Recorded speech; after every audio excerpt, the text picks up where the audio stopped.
This podcast is part of the Batman Universe Podcast Network, hosted by the BatmanUniverse.net. Check out everything related to Batman and the entire Bat family at the BatmanUniverse.net, including news and original content related to comics, movies, television, merchandise, video games, and more. Also, check out some of the other unique podcasts that TBU has to offer. Consider supporting this podcast by becoming a patron on Patreon. Even $1 can go a long way in supporting this content that you enjoy. Look for a link over at the BatmanUniverse.net to offer your support now. And now, on with the show. Daily Bats. I choose you as champion.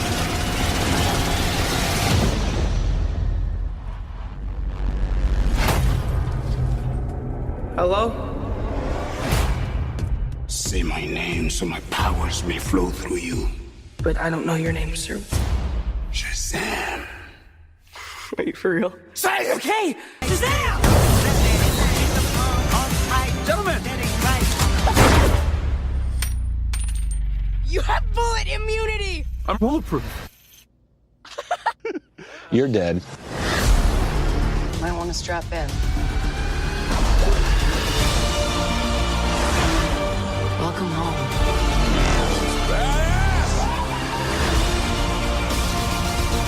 My brother has come from the surface to challenge me for the throne. I call it an ass whooping.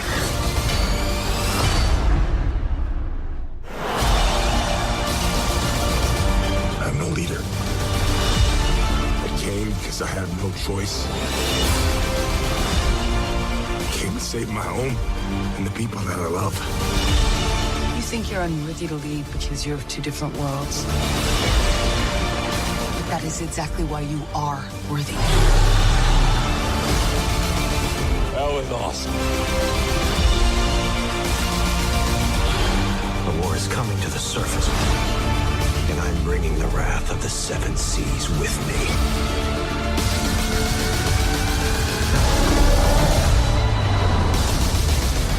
Here. What are you doing? You should have a parachute! Redheads! You gotta love them.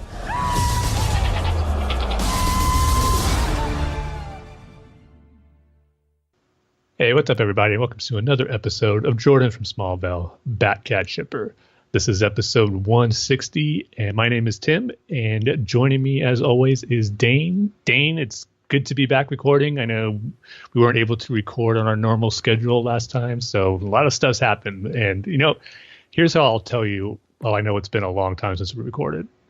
Since our last episode, which we recorded probably, I think, end of June, 1st of July. I think it was released the first week of July. But since then, the Oakland A's have become a serious playoff contender now.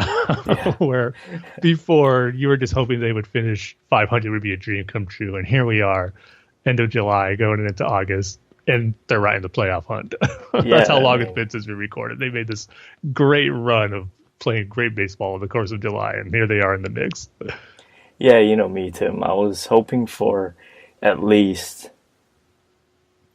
2-3 games over 500, and now we're at the point where it's 14 games over 500, I think. Wow. So, yeah, it's been a while. Yeah. Been a while, and I'm sure nothing of you were expecting this year for them to happen. So it's awesome to have you, as just as a baseball fan, to have your team in the playoff hunt. That makes the rest of the season more fun. Yeah, with what I thought was a busted lineup, a lineup that wasn't very strong, made up mostly of guys from stronger teams that wouldn't have ever made the 25-man roster. Yeah. It's surprising. It's good. I hope they can continue to ride this wave into the playoffs. Yeah, it's going to be fun because they're right there with Seattle. And Seattle hasn't made the playoffs since 2001, so I'm kind of rooting for them to end that drought so they can make the playoffs. But At the same time, I would like to have your team be in the playoff too. So the ultimate. I think there's only a game between them now. Yeah, a game and a half, something like that. Oh yeah, I guess sorry, game and a half. Well, the ultimate would be if somehow one of those teams can overtake Houston in the division, then the other team makes the wild card and knocks Houston out of the playoffs. But I don't think that's going to happen. Yeah, no way. That's dreaming maybe a little bit too big. But. Yeah, too much, Tim. Yeah. So yeah, like I said, it's been a little bit since our last episode. We got a lot of stuff to talk about. This is probably going to be a longer episode because we got Comic-Con to go over, all the stuff that was announced there, the trailers released. We're going to be talking about all that good stuff, and then we still have to talk about Batman number 50. I mean, that was an issue that came out at the beginning of July that had a lot of high anticipation, obviously. So we've got to give our thoughts on that and hear from some of the listeners and what they thought of Batman issue 50. So a lot to get to on this one, so we might as well jump right into how we always start the episode with a Dark Knight Rises minute-by-minute commentary. And for this one, we're going to be going from minutes 108 to 109, or an hour and 48 minutes to an hour and 49 minutes, depending how you want to look at it. So, as always, let's see if I get all the formats right. Got to get your dead media players, like your DVD player, your VHS player, your Betamax tape, Laserdisc, your Blockbuster video membership, your Netflix physical media, and your VHS to DVD USB converter. Dane, am I missing anything? Did I get them all? I don't know, but the reason why we couldn't record an episode was because I was moving, right? I moved from an apartment to a house, right? Congratulations on that, yeah. Dane. But anyway, digging through all my stuff, I found my old DVD player. I threw that right in the garbage. There's no reason to keep it. Not even for nostalgia. Not even for nostalgia, because DVD, when you look back on it, it wasn't a really good format. Particularly when it comes to standard definition, But at the time, I mean, that was all we had. And we had no idea what HD was. Yeah. But then you get HD, then you get the 4K, and then, whatever else, right? And so DVD goes in the trash. So you found your DVD player. That didn't make you want to go, man, I better go to Best Buy and get a DVD to USB converter. I am wondering, does Best Buy still have DVDs? Yeah, I don't know. Oh, they do? I think I see them in like bargain bins. Like $3 or $4 like bins full of DVDs. So yeah, but it's mostly Blu-ray, 4K, right? Yeah. That's what I thought.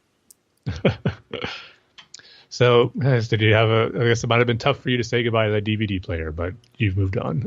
Yeah, I moved on. I did keep.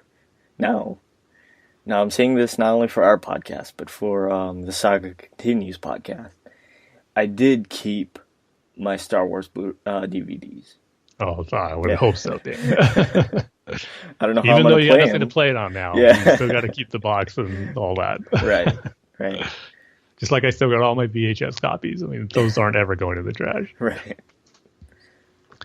I will say, though, if you have found an old VHS player, I think you should keep that one because, I don't know, there's still something nostalgic and special about VHS, even though, it's more of a hassle to rewind things and the forward that takes longer and the quality's not as good, but this has good memories at VHS quality.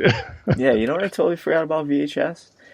They used to have trailers before the movie. Yeah. I totally forgot about that. And sometimes it would get annoying when you rewind it all the way, then you have to forward it. Come on, I just want to get to the movie. Kids are spoiled now. Those nowadays, without knowing all those old amenities we had to go through. Yeah, everything is digital now. No trailers in the front of your digital download that are easily skippable. All right, so if you got whatever those dead media formats you want to choose, go ahead and get that to the hour and 48-minute mark, and I'll go ahead and give the countdown. So, Dane, are you ready? Yeah. 3, 2, 1, go. As we see Bruce about to make the jump, the first jump attempt, I should say. Well, he does like 5 of them. Yeah. And he doesn't make it. Yeah. Although that impact when you hear the rope like catch him, like tying up, then he hits the wall. It's like, yeah. Well, I mean, you figure because it's not a bungee cord, it's just a standard rope. Like that'll get his back feeling even more better. And we're getting what we thought at the time was Bane's origin story here. Yeah. Getting more clarity on that. Which maybe I should have realized it here, where we see actual Bane fighting off all the guards. That would have been a tip off. But see, I was rolling with it, but at the same time, we saw those set pictures of Talia. But we knew the Talia reveal was coming. And didn't that actress say she was playing Talia? Yeah, you're right.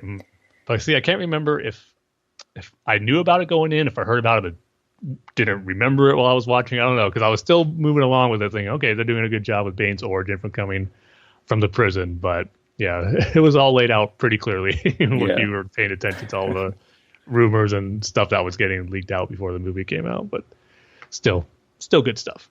Yeah, still my favorite rumor for that didn't actually end up being true is that you remember that first set picture, candid, or somebody just took a picture of it, the hole in the ground. Yeah, it was just the rocks and the green screen. Everybody thought it was the Lazarus pit. Yeah, I was one of them. I was like, oh, it's got to be the Lazarus pit. It was a pit, but just not the Lazarus pit. Yeah. No. But after our Dark Knight Rises minute-by-minute commentary, it's time to move into our feature topic for this episode, and it's going to be our Comic-Con 2018 recap. Yes, Comic-Con was just last week. Another Comic-Con has gone by with some, I got to say, this year had a lot of cool announcements that got me excited about, mainly on the DC front, but also on the Star Wars front, too. I mean, might as well kick off our discussion about Comic-Con with what, kicked off what the actual Comic-Con highlight for me, the Clone Wars coming back, Dane. Wow. Yeah. Talk about the show getting off on a high point. I mean, something so unexpected. I mean, they're having the Clone Wars 10-year anniversary panel, and I was thinking and hoping than anything, but Dave Filoni was going to have a surprise for us. And my wildest expectations were they're going to finish the Clone Wars with the final arc, the Siege of Mandalore, with Ahsoka, Darth Maul. Dave Filoni has said quite a few times before that was supposed to be the arc that would end the series, and it goes right into episode 3. So I was thinking, it's a 10-year anniversary. They're having a big panel at Comic-Con, and they put out unfinished story arcs before, like comic books, the Dark Disciple novel. They've gotten these stories out there, but never the Siege of Mandalore, and they'd always have hints about it in other episodes. Like even in Rebels, there's been mention of it, and an Ahsoka book that made reference to it. And I just thought to myself, it's that story is so important, and the fact that they haven't turned it into a comic or novel yet makes me think they're saving it for something special. That's why I got thinking maybe this is the time they're going to announce it. And once they did, I was like, oh, yes. But wait, the series is coming back? We're not just getting that. We're getting 12 full episodes? I was like, oh, my goodness. I mean, this is just a dream come true. So, yeah, they didn't, of course, not streaming any of the panels at Comic-Con, but I was following along on Twitter for Star Wars fans who were there. And man, once I saw that, I just saw a bunch of tweets saying Clone Wars is back, Clone Wars is saved. Like, wow, like, oh my goodness. I was like, what? Like, what's going on? What's happening? Then of course they finally put out the trailer, and it was just amazing to see new Clone Wars footage again. It was just so cool. So yeah, I mean, that kicked off Comic-Con on such a high note for me. I just couldn't wait for the rest. That was just day one, and it just got me thinking, man, I can't wait for what's in store for the rest of the convention. But man, what a shocking surprise getting more Clone Wars. Yeah, it totally made me forget that we got a Titans trailer. Yeah, which we'll get to later. Yeah, which we will get to, but I totally forgot about that. Yeah, just a huge surprise because I thought Disney / Lucasfilm were totally done with the prequels. I thought they were just moving on to their own thing rather than, sticking with the old stuff. Mm-hmm. That's definitely was the route they were looking to be going, at least the last few years. But I think fans definitely show that, they loved the Clone Wars in that era. And the fact that it's coming back now, I think, is them part of realizing that, yeah, there's a fan base there that wants this stuff. And the perfect avenue to get more Clone Wars would be on that streaming service that they're going to release in 2019. So this all made perfect sense, and I think lined up together for this really great announcement. So yeah, 2019's looking good on the Star Wars front when you got that episode 9 coming out. And there's also some cool book announcements that were made at Comic-Con for new Star Wars novels, like a Obi-Wan and Qui-Gon novel that's going to be really cool. We got a Padme novel coming out. So it seems like the prequel era is coming back in a big way in 2019, and I couldn't be happier about that. Yeah, it's weird, the shift, I mean, I'm just wondering what happened. Yeah, I think they just heard fan feedback about it, really. I mean, because like you said, I think they definitely wanted to move on to this only sequel trilogy era only stuff, but I think they realized that, you got to please other aspects of the fandom that likes the other eras of Star Wars. You can't just ignore it. So, and again, I'm not expecting them to make new movies set in that era. While that would be awesome, I understand that's probably not their priority right now. But so if they could just keep doing stuff like this, and the Clone Wars content, and keep novels and comic stuff in the prequel era, that's enough to satisfy my cravings for more stories in that time period. So if we get more stuff like this, I think it's going to be fine. Yeah, but it's not only that. It's also the fact that, with Clone Wars, they had been working on it for a while, before this announcement, right? I mean, they would have had to, right? So yeah, definitely. I don't know. I just find it weird that they put out this sort of sentiment where they're like, okay, we're going to make Star Wars our thing, but we're secretly going to start working on Clone Wars, I mean, I love it.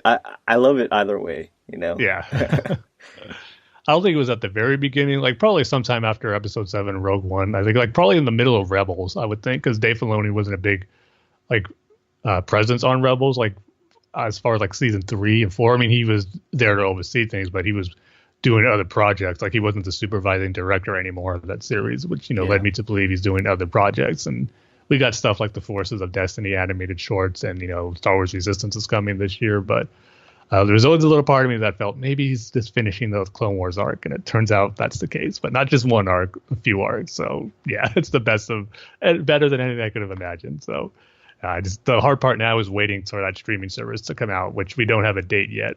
But I believe Disney is saying fall is when of 2019 is when it should be out. So it's going to be a long wait, but man, it'll be worth it. Yeah. So yeah, that Star Wars stuff got Comic-Con off to a great start for us, but we'll go ahead and move on to the DC announcements and trailers and stuff that came out, because there was a lot of them. So first up, I'll go ahead and talk about some of the comic book announcements and new stuff that were revealed for Batman titles and stuff coming out. I guess one of the bigger things, and this is kind of doing a recap that and the highlights that from the Batman universe write-up they had for it. So go ahead and check out that site for the full highlights. But we're kind of going to go over those highlights right here on the show. And one of the things that I guess a lot of people were talking about was Batman's getting his trunks back in the comics. He's going to the more traditional Batman costume, which he's over the years since we've been doing this podcast, the comic version of Batman has several different costume changes, and some of it's more different than others, and some of it goes back to more classic. But I know Superman went back to his trunks not too long ago. Now Batman's doing the same. But I know there's a lot of people who hate the trunks, and there's a lot who go, yes, the costumes just aren't right without the classic trunks that they have in there. But to me, it's I could take it or leave both. I think both have merit and could look pretty cool with or without. But I guess since we were a while without Batman and Superman having the trunks, we can have them back again. So the costume that is going to be debuting, I think in Batman 53 is what it says there in the artwork they have on display there. It looks cool. So, but some of the new titles that and projects that got revealed, I think the first one they have up here is that there's going to be a new Batman and Joker team up story that's going to be for DC's Black label. It's going to be by Mark Silvestri. And this one, I'd be more excited about this if we didn't got that Batman Europa story from a few years ago, which was pretty much a Batman and Joker team up. So that kind of took the steam out of this being a bigger deal where it's like, oh man, Batman and the Joker are going to team up. I mean, what's that going to be like? Should be for a pretty crazy story. And I was kind of underwhelmed with Batman Europa and how that all played out. They had some moments, but in the end, it made me think, yeah, Batman and Joker work best, obviously, as enemies and not as partners for anything. So I don't know. I think this announcement was a little lackluster as far as having the hype it could have been. And they've been saying it's been in development since like 2014. So it just took a little while for it to get off the ground, which makes me surprised that they went ahead with that Batman Europa story. So the project's called Batman and the Joker, the Deadly Duo. And it's going to be, the story synopsis is the plot will feature an unknown enemy who has their sights set on the Joker while also kidnapping and torturing Commissioner Gordon. So I believe that one's supposed to come out. I'm trying to see if there was a release date yet. No, they said no word on a release date yet. But they said that it's been a long time coming. So we'll see how it turns out. But right now, I'm not super, super excited about it just because we got a story like that not too long ago. I totally forgot about Batman Europa. Yeah. It was just one of those titles that you read the first couple issues and then, you either get it or you don't. And I didn't get it. Yeah. It wasn't horrible at the same time. It wasn't great either. It was just a story that was there. I was glad I read it just to see what a Batman Joker team up story could be like. Yeah. And so I'm glad I did, but again, don't need another one. But one Joker story I am excited about is Jeff Johns' Three Joker storyline. And that's been hinted at for a long time since I believe the conclusion of the Darkseid War before Rebirth got kicked off. So Batman was in at the Batcave realizing that, once he was on the Metron's chair that he was in control of for a while during the Darkseid War, he got, vast knowledge of the universe and the multiverse and realized there was three Jokers. And everyone's been wondering, man, what's that going to be about? So Jeff Johns is finally going to pay off on that tease. And part of me is like, there's part of what he said that has me excited. But then I've been hearing like contradicting things about it that makes me scratch my head. So the main story is going to be, of course, it's going to be three different Jokers. And the part that sounds cool to me about it is that these three Jokers are going to go up against, Batman, Batgirl, and Jason Todd. And that makes perfect sense to me because those are probably the three people the Joker has had the biggest effect on, with what he's in and, Death in the Family, Killing Joke, and of course, all the times he went up against Batman. It makes sense to me that those would be the three characters that would go up against these three different versions of the Joker. But what has me confused is that in this quote here from the Batman Universe write-up, it says, from Jeff Johns, he goes, "It's not about other dimensions or other Earth. It's very grounded, an emotional story." And again, he said to focus on Batman, Batgirl, and Red Hood. But as he said that, I've heard other interviews with Jeff Johns and like highlights from panels where he was saying that this is like different multiverse Jokers that are going to make up the three. So I was like, well, that kind of goes against what he just said here. So I don't know which one's more accurate. I would kind of like it if it's not about any other multiverse Jokers, because I think that adds to the mystery of just what are these three different versions of Jokers. To me, if you just do taking the Joker from like Earth 2 or 3 or Earth 5, whatever, it lessens, I think the appeal of what the story could be and how unique it could set up in these Jokers and the relationship with those Bat family members. So it's going to be drawn by Jason Fabok. This is also going to be on the DC Black Label, but Jeff Johns made a point to say that it's still in the main continuity, even though it's going to be on that Black Label. And it's supposed to be out this winter. It's going to be a 3-issue series, which makes sense, being about the three Jokers. So I'm looking forward to this one, and hopefully it can be a unique, different story featuring Joker and these characters he had some big effects on in their lives. So I'm looking forward to see how this all comes together and just see what the mystery is behind these three Jokers. Well, me and the multiverse, Tim. Yeah. And that's why I'm hoping it's not, because you don't want to.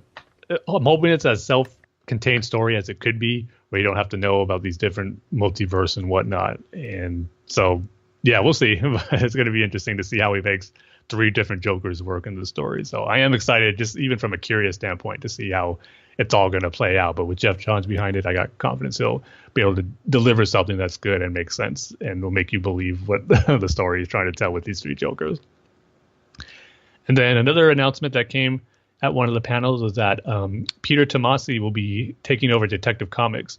I believe it's, issue 994, and he's going to go up towards issue 1000.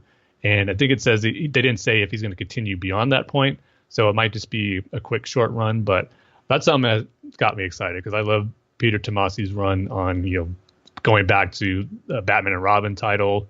The stuff he does with Damian is just really great, and he did some great stuff on the Superman title as well. So looking forward to having him back on the main Batman title again. It should be really cool. And I believe that's pretty much the main stuff that stuck out to me anyway, as far as comic book announcements. And I believe another one was that Scott Snyder is going to be making a Batman Who Laughs from coming out of the Dark Knight's Metal. That's going to be a series coming out. And, I wasn't the biggest fan of Dark Knight's Metal. I never really read the tie-ins with the other Batman, the Nightmare Batman and the Batman Who Laughs, who's pretty much like Bruce Wayne as the Joker. So I've heard great stuff about it. Eventually, I might want to check out some of those tie-in issues. But, so this one I'm not really super excited about, but can understand those who are, because I know he was kind of like the breakout character of Dark Knight's Metal. So he'll be getting his own, I think it's a miniseries. Yeah, it's a 6-issue miniseries that's coming out later on. So if you're a fan of The Man Who Laughs Batman or The Batman Who Laughs, you should probably be excited for his own miniseries by Scott Snyder. And that's probably going to do it for the comic book highlights, at least the ones that stuck out to me as a Batman fan. So we'll go ahead to move on to another thing that I'm really excited about, the animated front of DC movies. And we got, as usual, we got our slate announced for 2019 and what animated movies we can expect next year.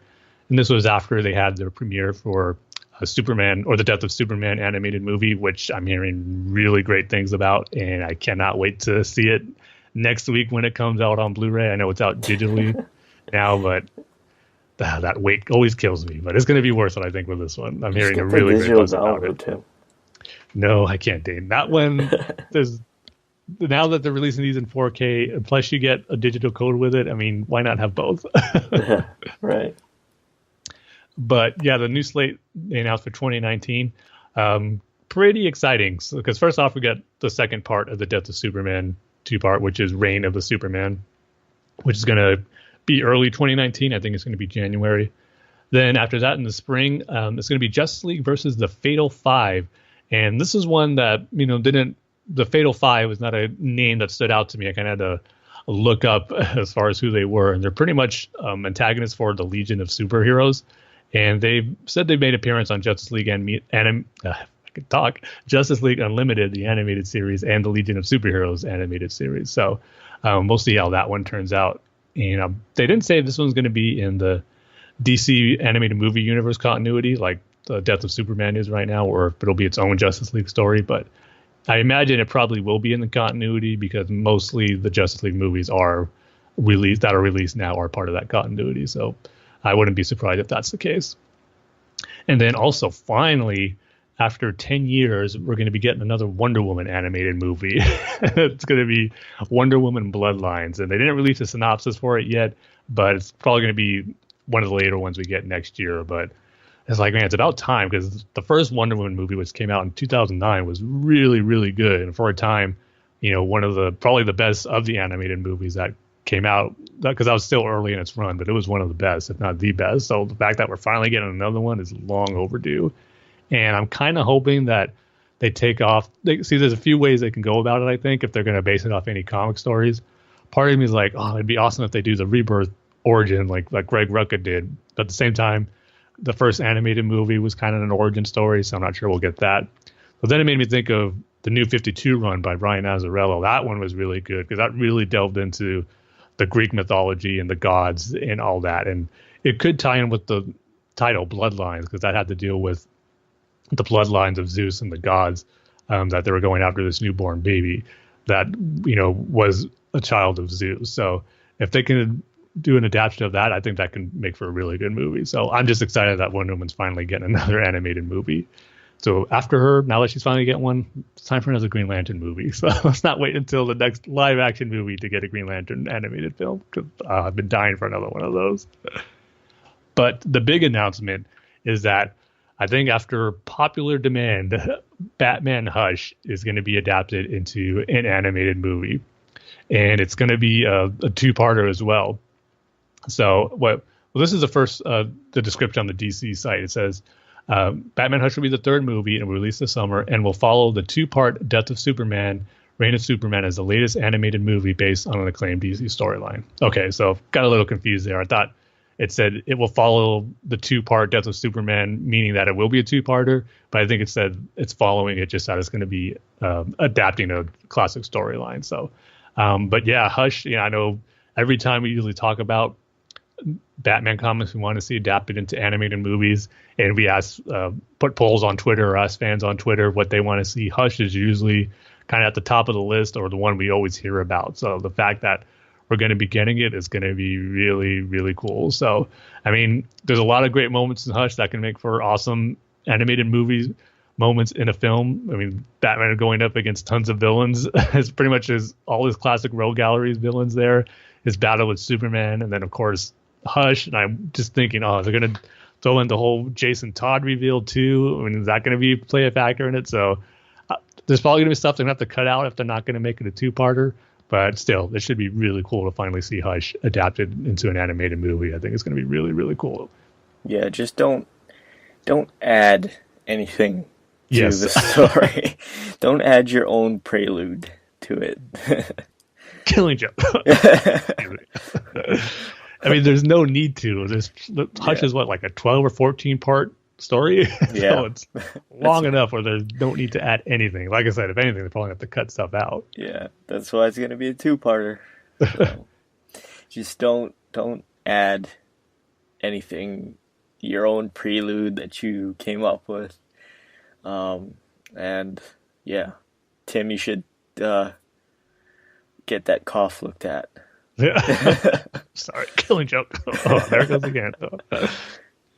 But yeah, the other thing that has me excited, or it will have me excited if they go this route, is that if they are going to do it where it's just a comic adaptation and it's not part of their animated universe continuity, I mean, seeing Jim Lee designs, hopefully they stick to that, and being able to see that in animation, I think would be really, really cool. So I'm kind of hoping that's the case with this one. And, that's what I was expecting with the Death of Superman, but they made that in their animated universe continuity. So this might be the same, but we're not sure. I'm kind of hoping that it's not. I mean, if it is, it's not going to be the end of the world, but just to see some of Jim Lee's design of those classic characters in Hush kind of be adapted into animation, I think would be really, really cool. So that was a cool announcement to get, but at the same time, I'm thinking, when are we going to get that Nightfall announcement? That's to me is like the holy grail of Batman animated movie comic adaptations that I'm waiting for.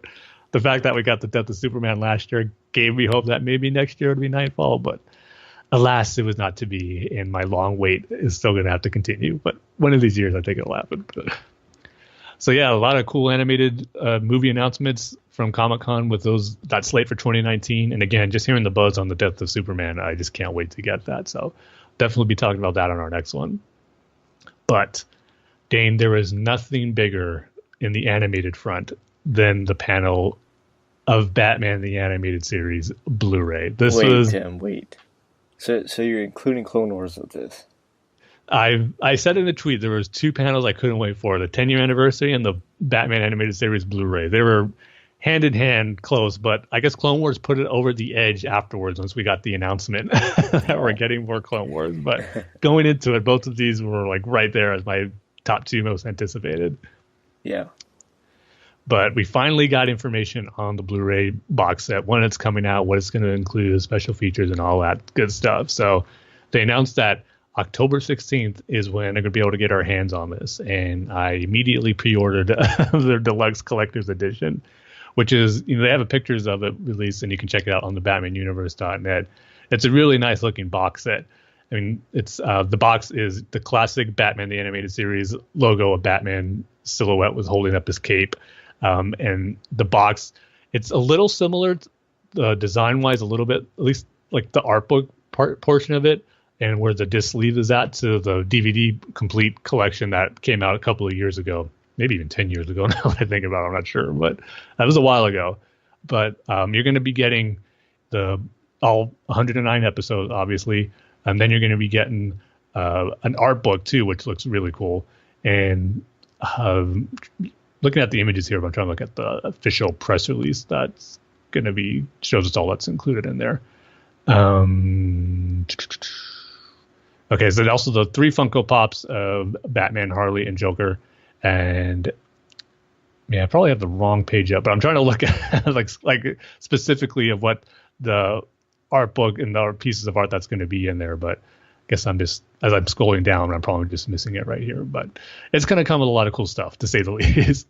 And then also, too, it's going to be coming with the Sub-Zero animated movie and Mask of the Phantasm on Blu-ray. So if you missed out on getting those releases that came out last year and then Sub-Zero earlier this year, this will be your chance to get pretty much most of Batman the Animated Series that was made during its run in one box set. I mean, which to me is really, really cool.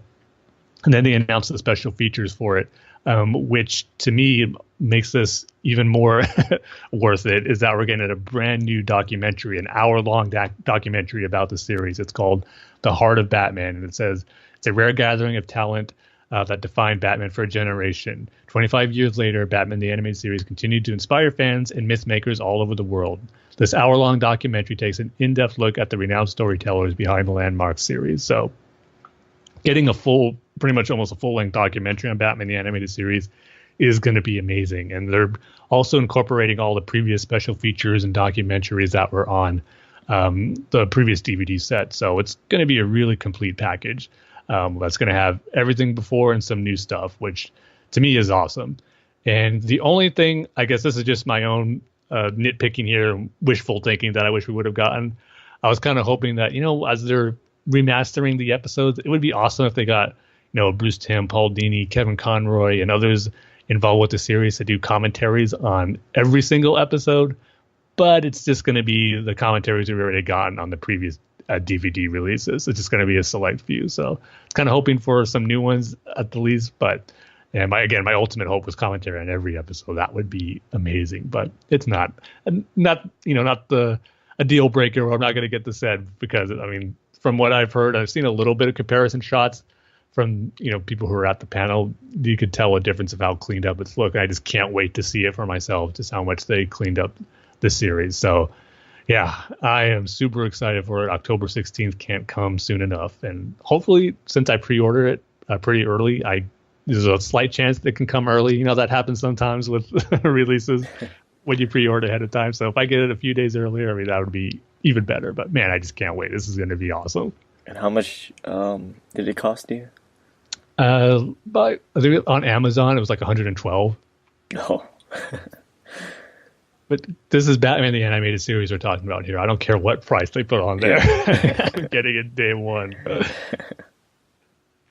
And hopefully, again, this is just the kickoff for more to the animated series to get Blu-ray releases like Superman and Batman Beyond. Just complete the DCAU collection on Blu-ray, which I think would be amazing, and remastered like it looks like they're doing with Batman the Animated Series. So hopefully this is just the starting point, but man, it looks so cool. Just can't wait. And so, yeah, that's it for kind of the animated announcements and comic book stuff. But now we're going to get into some of the trailers we got or revealed at Comic-Con. And the first one we're going to talk about is Young Justice or just Young Justice Outsiders. I almost said and the Outsiders, but finally our look at Young Justice Season 3. They had a panel about that. And we know that it's unfortunately got pushed back a little bit. It's not going to launch with the DC Universe streaming service, but the trailer they released for it, pretty much the first half of it was just a recap of season 2 and how things left there. But I gotta say, good thing they included that on there, because it was a nice refresher for me, because it's been a while since I've seen the end of Young Justice. So it was kind of nice to get that little recap on there, seeing how everything ended with season 2 and reminding you like, oh, what a cliffhanger to end with Vandal Savage meeting with Darkseid. And at the time when we first saw it, thinking, oh, we're never going to get the answer to that. So I think it was kind of cool how they cut the trailer. That was the last shot they put in the trailer, and then it starts kicking into the new footage of season 3. And it's looking like, I mean, they haven't skipped a beat. The animation looks just like how I remembered it. The voice actors all back. And it just looks, really cool and great to have Young Justice back again. The dealt a little bit with, what the series was going to be about, which they announced previously about metahuman trafficking and how Nightwing, Superboy, and Artemis and other members of the first Young Justice team are going to try to stop that. And so that wasn't too much on the narrative. We got a little bit of that, again, just dealing with the metahuman trafficking, but there's pretty much a sizzle reel of like quick cuts of action scenes showing off all the characters we're going to be getting in season 3. And there is definitely a lot of them. I mean, with the main characters, some new ones, and we got to see Lobo in there. We got more the humor from Kid Flash. Again, it's not the Wally West version because he's assumedly got killed in season 2. So we'll see if he comes back. But the Bart Allen Flash, Kid Flash in there had some good jokes and corny jokes, but in my mind funny. And so just, a lot of stuff that made Young Justice great, I think, was on display in this trailer here. And I just can't wait to see more of it. And that was great about it too. We not only get more stuff with the characters like from Young Justice, but just like in the series previous 2 seasons, the Justice League will be a part of the season 2 because we got shots of Batman fighting Bane, which looked cool. We got shots of Wonder Woman, Flash, and Shazam. So that was one of my favorite things about Young Justice, was how most series like back in the day where it'd probably be focused on like the younger team heroes, but you wouldn't include any of the main heroes. Kind of like the 2003 Teen Titans series, how they pretty much rarely mentioned Batman or had any mentions of other Justice League members. I know they didn't show him, but I know they probably might have mentioned him here and there, but we definitely didn't see him on the show.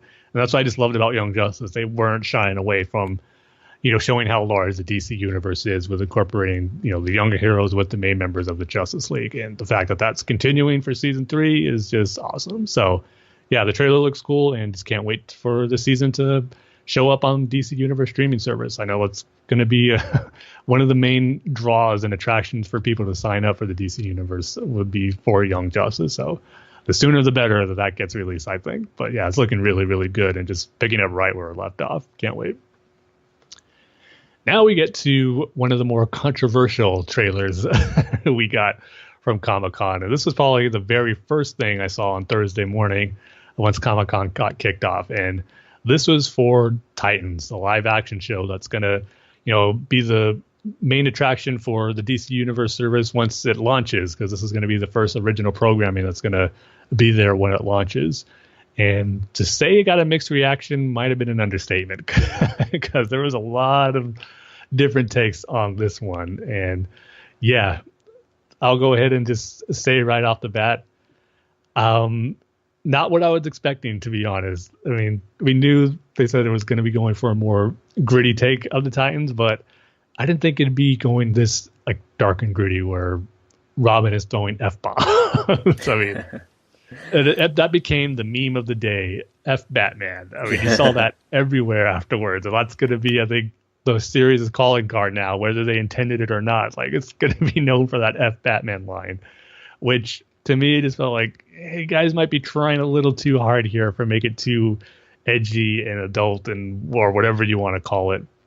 So, but at the same time, I'm going to say I did not hate this trailer like I know a lot of people did. I got some issues with it, mainly with it trying to be a little too dark and edgy or just coming off as forced. And some of the costumes do not look great. Sorry, Starfire, but we saw there were some leaked images of the Starfire costume and the wig that she's wearing that did not look good. And sad to say, I don't think it looks much better seeing it in motion. So, well, I mean, maybe she'll get her more traditional costume. She has like the wig just does not look good, and she has like a fur coat. But hopefully she'll get, maybe a new hairstyle that doesn't require a wig and a more traditional costume, because that one's is still standing out, not being that great. But there was other stuff I liked about it, though. I mean, I did like the guy who's playing Dick and Robin. I believe his name is Brandon Thwaites, if I remember right. I mean, despite, trying to make him all dark and edgy and saying the F Batman stuff, like seeing him in costume, in the Robin costume looks really cool. I think the fight sequences look pretty cool too. Seeing Hawk and Dove in action, I mean, they're brutal fights. You could definitely see they're going more for, a bloodier action sequences with that. But I mean, if it pulls it off where, you know, it's not over the top, which I didn't get that impression in the trailer, but you don't want to go too overboard with that. So that looks good. And with Raven, they kind of hinted at the end with her being more like her, you know, traditional form and how she looked in the comic with the white skin and all that. But I do like kind of they're setting up the mystery with her teaming up with Dick at the beginning, thinking there's something wrong with her. She goes to the Haley Circus and knows that, you know, Dick was the boy who lost his parents there, and they had flashbacks which showed that, which looked pretty cool. And then Dick being a police officer, I think at least that's the impression I got there, where they were kind of like an interrogation room with her, and he was, you know, filling out a report, and she's telling Dick what she knows. So I do like that aspect of going with Dick there, but at the same time too, going back to the whole how, you know, Dick is upset at Batman at this point. And that's something that's going to be interesting to see how they play off. I hope they don't go too extreme. Like I mean, it's kind of hard not to think so with how he dropped the F-bomb in the trailer saying F Batman, and that's going to be his driving force, like the Dick hating Batman. And of course, I'm sure I know what they're going for is having him make that transition into Nightwing and kind of leave behind the Robin costume. But I don't know, just don't have him be too out of character in his angst and I guess anger with Batman. I mean, the animated series did it perfectly of how Dick got frustrated and eventually left being Robin and left Bruce. So there's a way to do it, you know, that can show his frustration, understand why he's, you know, not the biggest or had his fallout with Batman, but you can go a little overboard with that too. So hoping that's not the case here. So yeah, it was a mixed bag for me. I didn't hate it, but it was definitely understand all the criticism that it seemed to be getting. So I'm still going to give the show a shot when it comes out, because I've heard some people say it looked like cheap and very amateurish. Besides from Starfire's costume, I didn't get that vibe too much at all from the other stuff I've seen in here. So I don't really agree with that, but at the same time, we'll see how it all comes together once the series starts, when the DC Universe streaming service launches. So I don't know. What was your first reaction? I know you forgot about it once Clone Wars came out, but before that, what was your reaction, Dave? I'm good. I don't really need this. It's definitely, for me, it's a vote in the I'm not going to sign up for the DC streaming service. It's trying too hard, way too hard,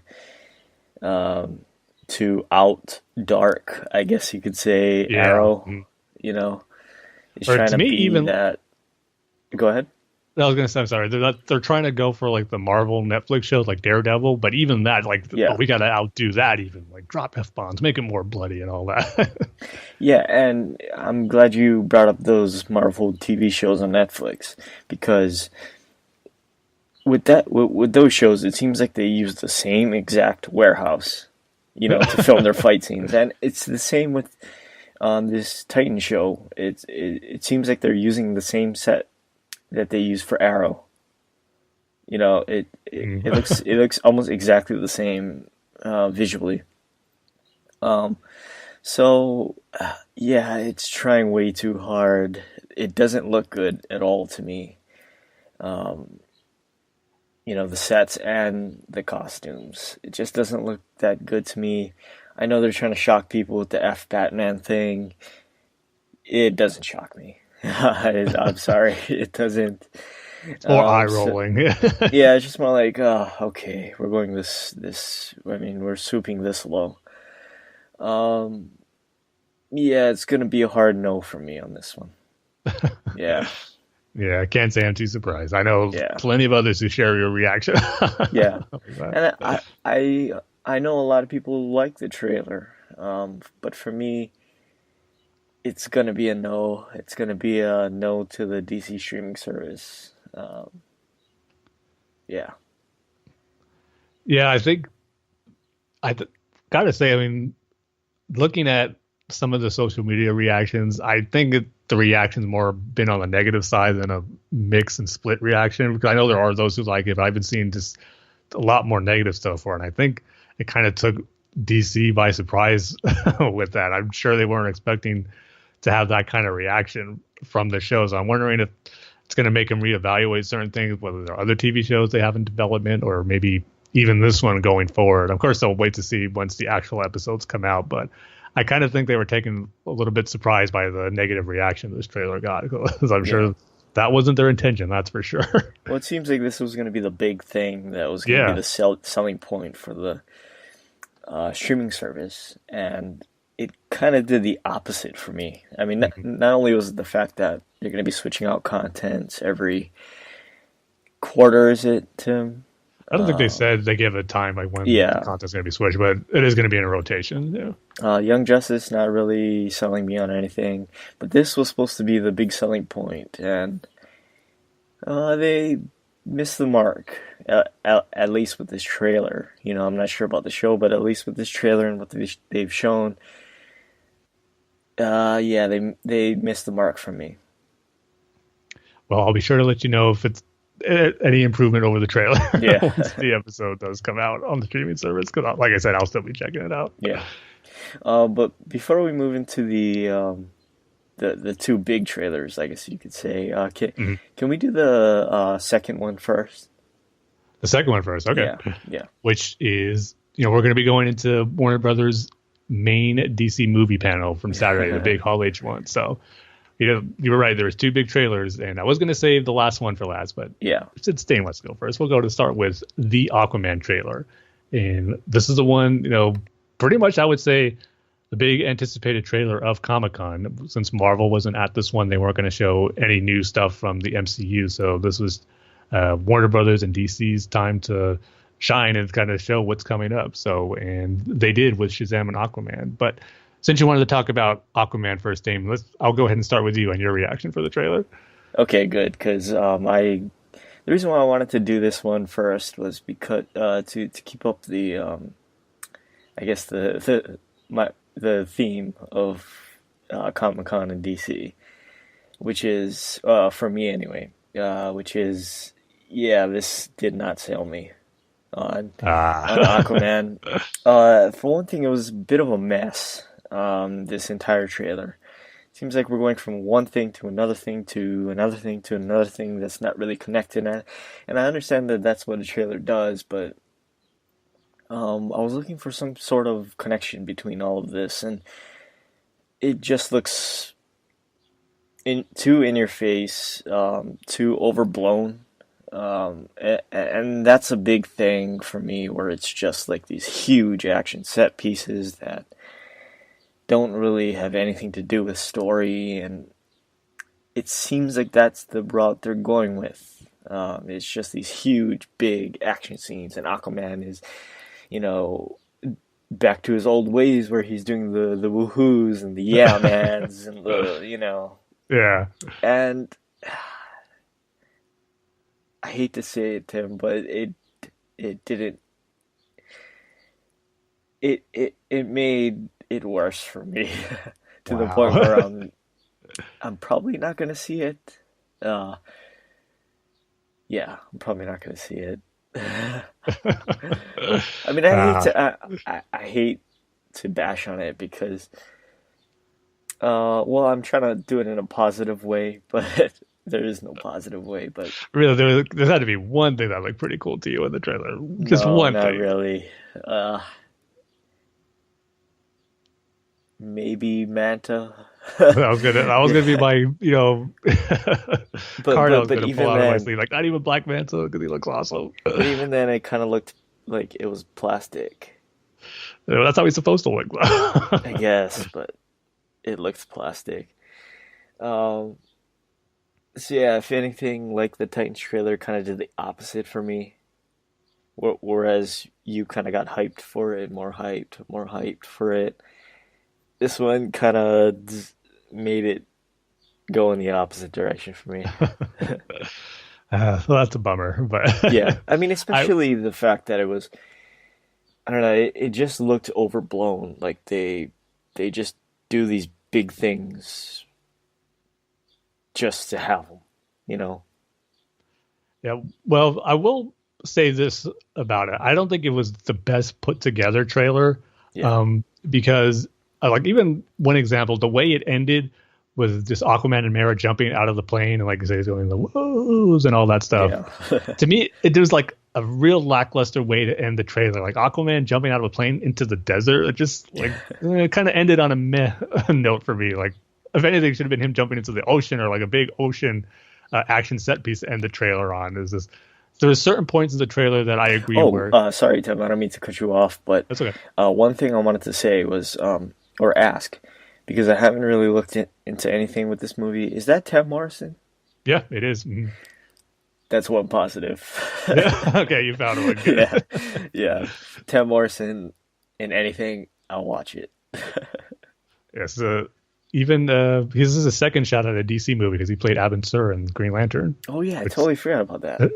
Which he was good in that too, even though it was a short role, and we all know the fallout from that movie, but which we won't go into. So hopefully he'll have success with this one, because he's playing Arthur's dad, and obviously as you could tell in the trailer. But yeah, so I will say it wasn't a perfectly cut together trailer, but man, the stuff I was looking forward to seeing, it delivered for me, which of course is the big Atlantis stuff. And man, it looks incredible. See, I know you were saying how this like they just want to throw all this stuff at you and to show you the big action set pieces. And to me, that's for an Aquaman movie. I think that's kind of what they needed to do, because what I loved about it so much, it's something we've never seen before in a comic book movie, and almost in any movie in general. Period. Like how many like epic underwater battles have we seen in a movie? Really. Not too many, or any. If I can't really think of any right now, but if you do, you can let me know. But the scale of what these battles could be just looks really, really incredible, and I'm just glad they're really going all out and showing what Atlantis could be. They're not shying away from it, and kind of hate to go back to the Green Lantern movie again, but couldn't wait to get off of Oa, not show too much of the cosmic side of the DC universe. So the fact that they're just going all in and showing Atlantis and the species in there, the different underwater creatures, and that's going to be for an epic Lord of the Rings style underwater battle sequence. To me, all that stuff looks awesome. And I guess maybe me coming off of knowing Aquaman's mythology a little bit, reading Jeff Johns' New 52 run, there was enough story beats in there for me to go, okay, cool, they're hitting that note from the stuff I liked on Jeff Johns' run, the reluctant rightful ruler to the throne being called back to his kingdom to take control of it because his brother Orm, Ocean Master, is going to lead a war against the surface dwellers. All that's keeping true to the Aquaman mythology, which I like seeing in there. And this, again, the insight and looks we got at Atlantis, the first part of that trailer where he's fighting with Ocean Master and Orm, that little arena battle they're having, that looks really cool. And just seeing these different type of action sequence underwater, I think is going to be really, really awesome to see. And it was a little positive for you, but to me, it was the highlight of the trailer. Black Manta, man, he looked amazing. His costume, is one of the cooler ones in comics, and of course DC, but in comics in general. And to seeing it brought to life in live action and seeing those laser beams come out of his eyes was just like, oh man, it looked incredible. So I was really happy with Black Manta and his appearance in the trailer. I was hoping he'd get his one moment to shine, and he definitely did in this trailer. So I know he's not going to have the biggest role in the movie because I know Ocean Master is the main villain, but looks like he's at least going to have one big action sequence with Aquaman, and hopefully set up for future stuff with him in the sequels, because he needs to be a main villain in an Aquaman movie. He's pretty much Aquaman's Joker. Like, he has to be the main threat at one of these films if he gets a sequel. So to me, they just really nailed what I was hoping to see it in this trailer, showing what's going to make this movie unique and possibly special if it delivers on all fronts with how they're doing Atlantis. So yeah, some of the surface, like I agree with you, some of the stuff from Jason Momoa with Aquaman, like the surfer dude type attitude was still on display here, which I don't necessarily hate, but to me it's not like, I don't want the character to be known for that necessarily, because that seems like what they're doing every trailer with Justice League, and now he's having those screams and yells that he's doing, which is could get a little too much if they try showing that aspect of him more on a regular basis. But again, another one of my favorite parts of the trailer too was in the very beginning where they're showing him as a little kid getting bullied, and then you see the shark come up to the glass tank where they're at the aquarium, and just seeing that his abilities to communicate with animals, and the animals or the sea animals and the sharks and the ocean life that were at that aquarium come all the way up to the front glass to protect them from those bullies, I thought was a really cool moment too. So to me, I'm excited for it. like I said, it hit all the stuff I was hoping to see for it. And again, not the perfect trailer, I would think, for it, but what they showed of Atlantis was enough for me to just get really, really excited for what's to come. And also another thing too, I forgot to mention, they showed a little bit of the Trench, the creatures that Jeff Johns introduced in his New 52 run, like these deep sea, like underground water creatures who, come up and wreak havoc. And we see that where they're just tearing this boat apart, and you see a bunch of them climbing on the boat and then going down on the ocean. It was just such a cool shot. So yeah, there was just a lot of really great, shots in this trailer. And again, just showing Atlantis of how I was hoping it would be. So I'm excited for it. December 21st, I believe it's coming out. So I'm sure we'll get another trailer soon. So we'll see how much more cool Atlantis stuff they show for it. So sorry it didn't work for you, Dane, but hopefully once the movie comes out and it lives up to my expectations for it, it'll be something that, will get, people to not only see the movie, but just get DC movie on another roll again. And I think this has the potential to do that, and then follow that up with the other trailer we got for DC's upcoming slate at the Warner Brothers panel. And I'm hoping, since you wanted to talk about Aquaman first and have that still going, kind of your more, disappointment trailers following Titans, I'm hoping Shazam has a different reaction from you. So what did you think of the Shazam trailer? Well, I hated it. No. This one is the one I'm excited for. Out of all the trailers we got, Yes. the Young Justice, the Titans, the Shazam, the Aquaman. This is the one. This is the surprisingly, because when they first announced this movie, it's kind of like, why are they doing this? Mm-hmm. This doesn't really make any sense. Nobody really likes Shazam. But yeah, this one surprised me. For one thing, it's funny. It's genuinely funny. Yep. And intentionally funny. You're not laughing at something that's not supposed to be funny. So it's got that working for it. Zachary Levi. I remember on a last episode, I think I said Quintel, and you had to correct me. Yeah. So I got it right this time. Zachary Levi looks like he's going to be really good in it. Looks like he's got a great story. It's got a great look. Something that DC really needs right now. They don't need that big action set piece. They just need a simple, real world look, right? Mm-hmm. Looks like this movie has got it. Looks like it's got a great cast. Weird, but out of all the movies, all the TV shows, this is the one I'm most looking forward to, because this looks like it's a well-made movie to me. Kind of reminds me of, I don't know if you saw the Amazon show, The Tick.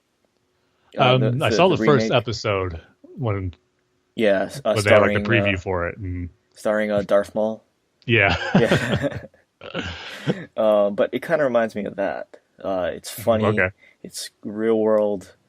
They can do this big thing, but they just choose to intentionally do a smaller story, right? So yeah, similarities between the two shows. I mean, the show and this movie.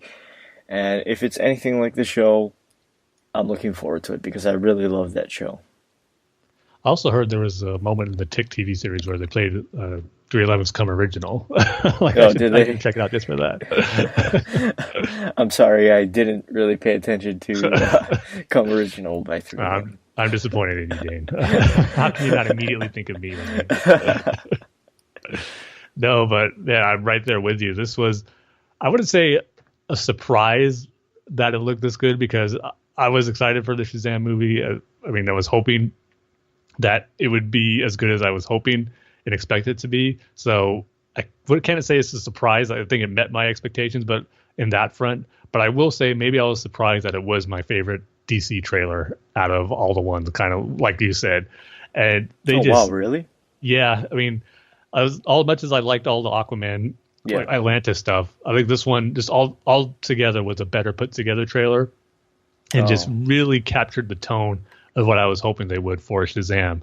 And again, that fun aspect of a kid being a superhero was, I think, going to be the biggest selling point for this movie. And like I was saying with Aquaman, how the Atlantis stuff was going to be stuff we'd never seen before in a comic book movie. The same is going to be said for Shazam.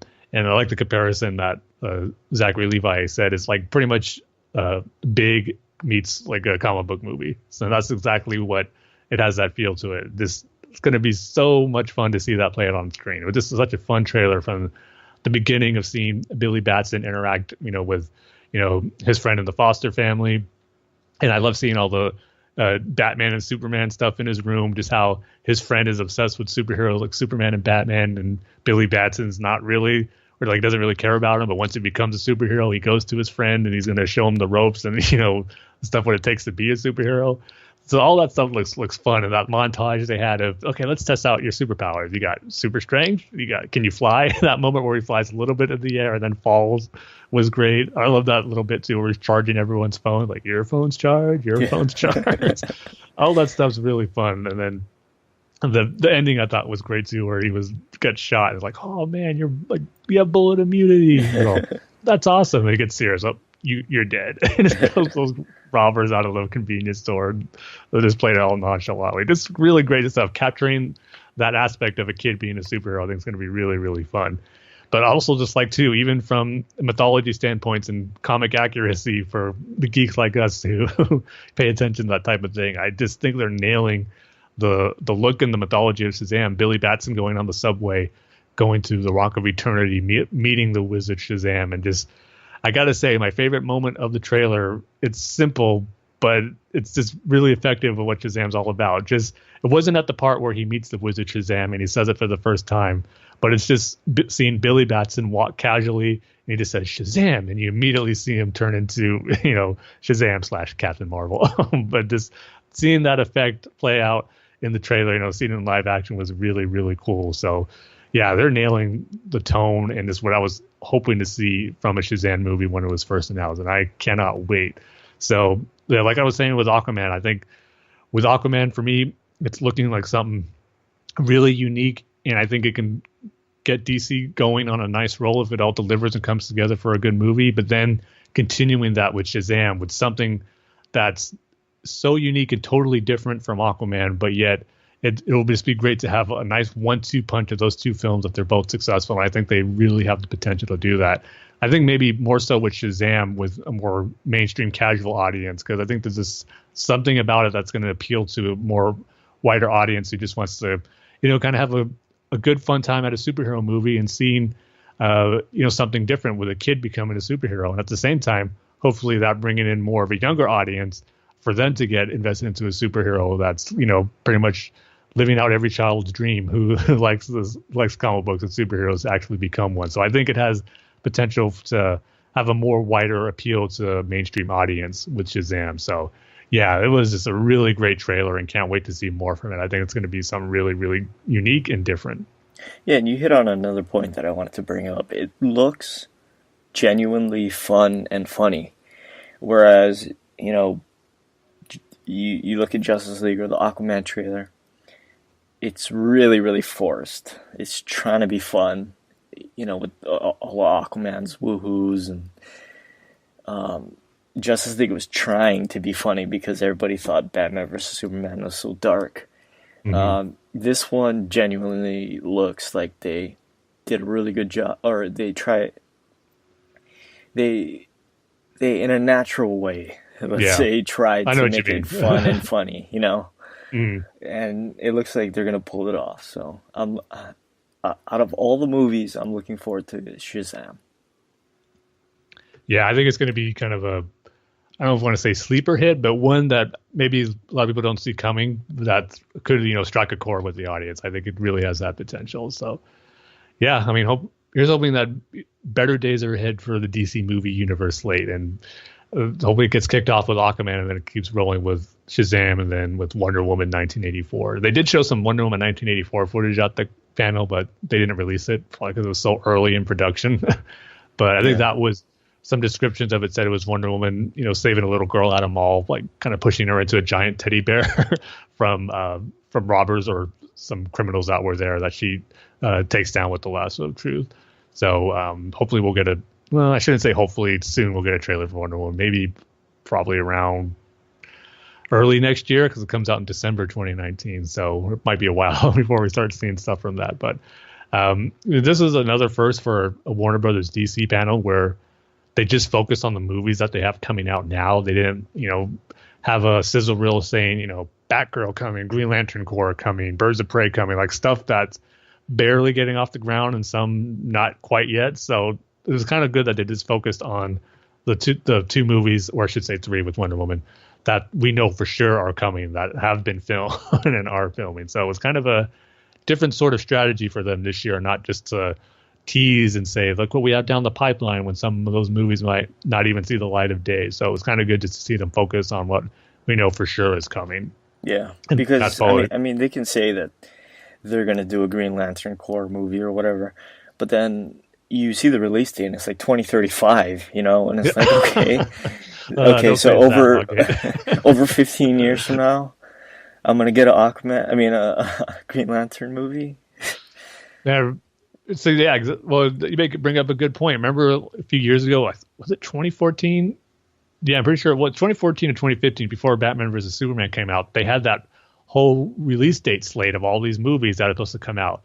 And I think the only ones that hit were Wonder Woman, Justice League, and Aquaman. I don't know if Shazam was even on there at the time. But I don't think so. You had the Cyborg movie. Yeah. You had Green Lantern Corps is supposed to be out in 2020. I don't think that's happening now. Nope. Flashpoint, right? Yeah, Flashpoint was another one, and Justice League Part 2 was the other one that was on there. So, yeah, and then all these stuff we're hearing about, the Harley Quinn and Joker movie, the Joker solo movie with Jared Leto, the Birds of Prey movie. I mean, Birds of Prey is probably going to happen. We're hearing more and more stuff about it, but the fact that it's not, officially in production yet, probably, like I said, good idea that they didn't even start teasing or making any announcements that have to do with future projects that we're not sure are going to come. So yeah, definitely a change for them, but I think definitely a smart move to do too. Yeah, and it's also what makes me kind of, sort of scared for the Star Wars movies. The new series of movies by the creators of Game of Thrones and Rian Johnson's new trilogy, and the Boba Fett movie, the Obi-Wan movie, the whatever else movie, right? Yeah.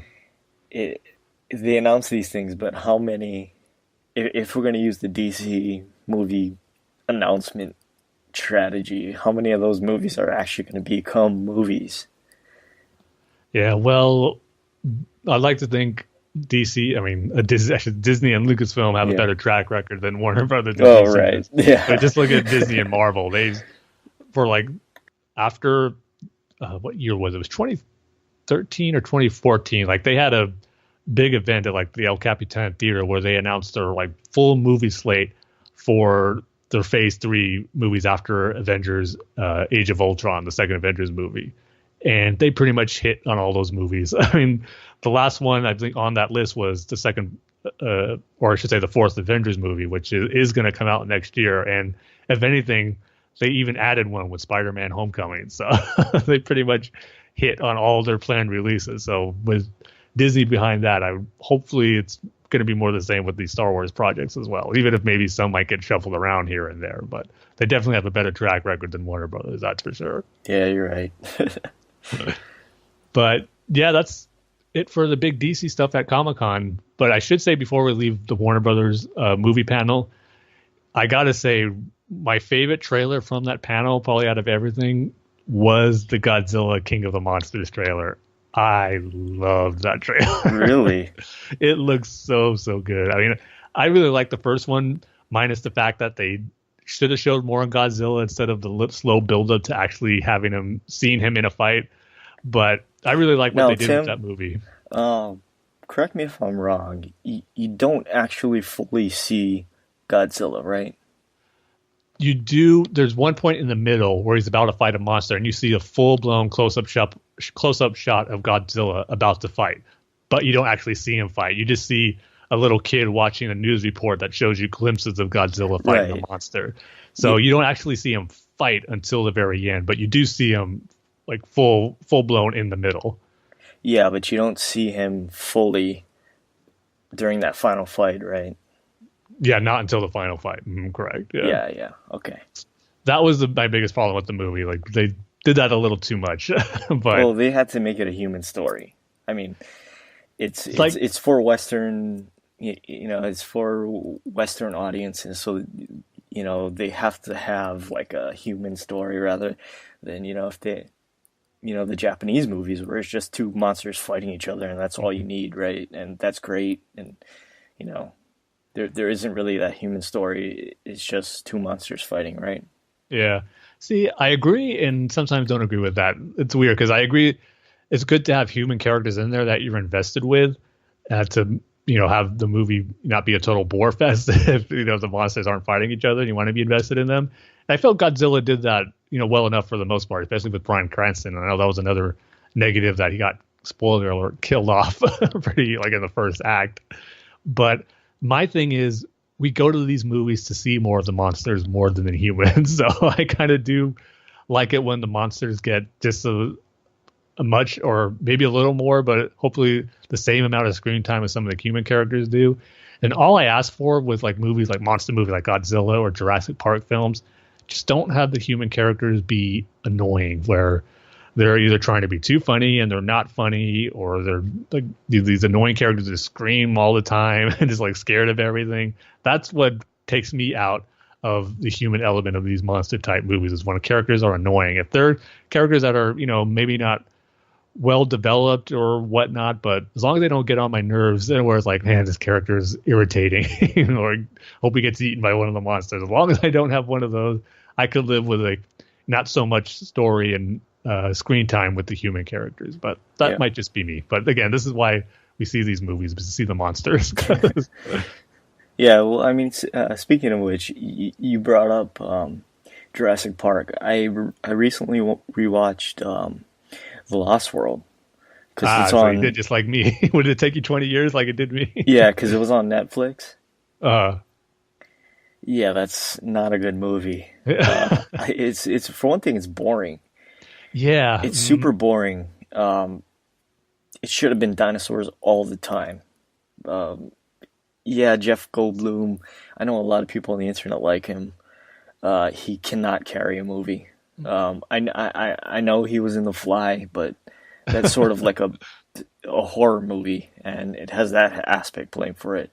Him playing a psychologist or a mathematician or whatever he is, it does not work.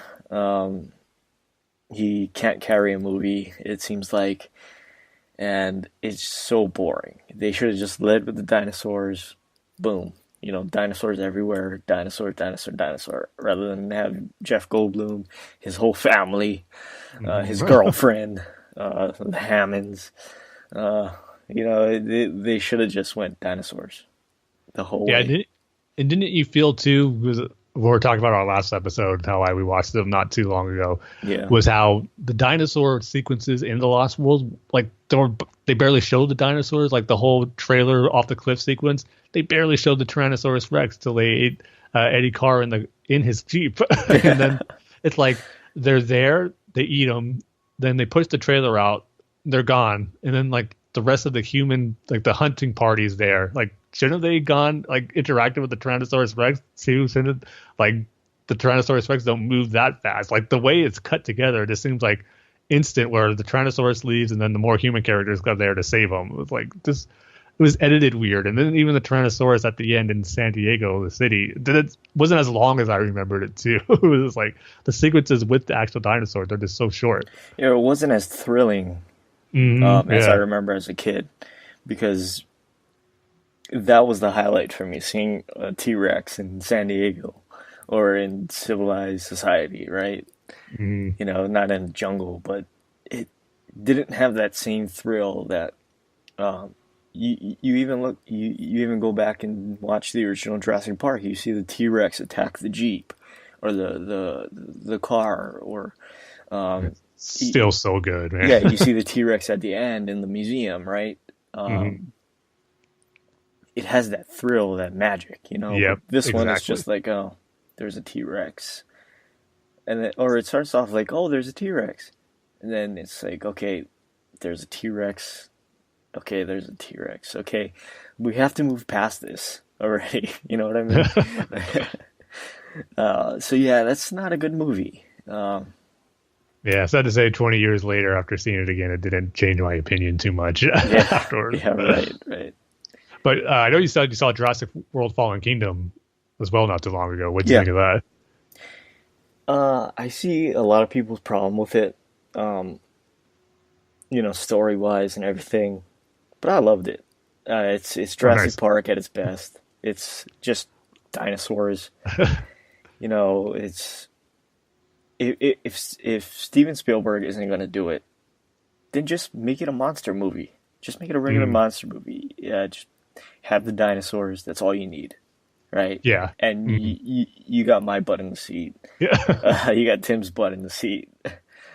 Just make it that. It doesn't have to be a big, complicated story, which is what I kind of felt that Jurassic World, the first one, had a problem with. They tried to do the whole, we're breeding these dinosaurs so they can be soldiers or whatever. Don't need that. Just have the dinosaurs overrun the park. That's all you need. So, would you say you like this one more than Jurassic World?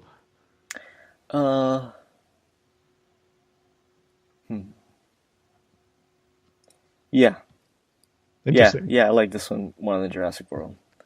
See, what I liked about this one, too, I'm not sure if I said this when we talked about our last episode, but you could just, the events that happened in Fallen Kingdom, you can see that really happening in our world if dinosaurs did exist. Like the debate to save the dinosaurs and the government getting involved and having dinosaur right activists to try to save them.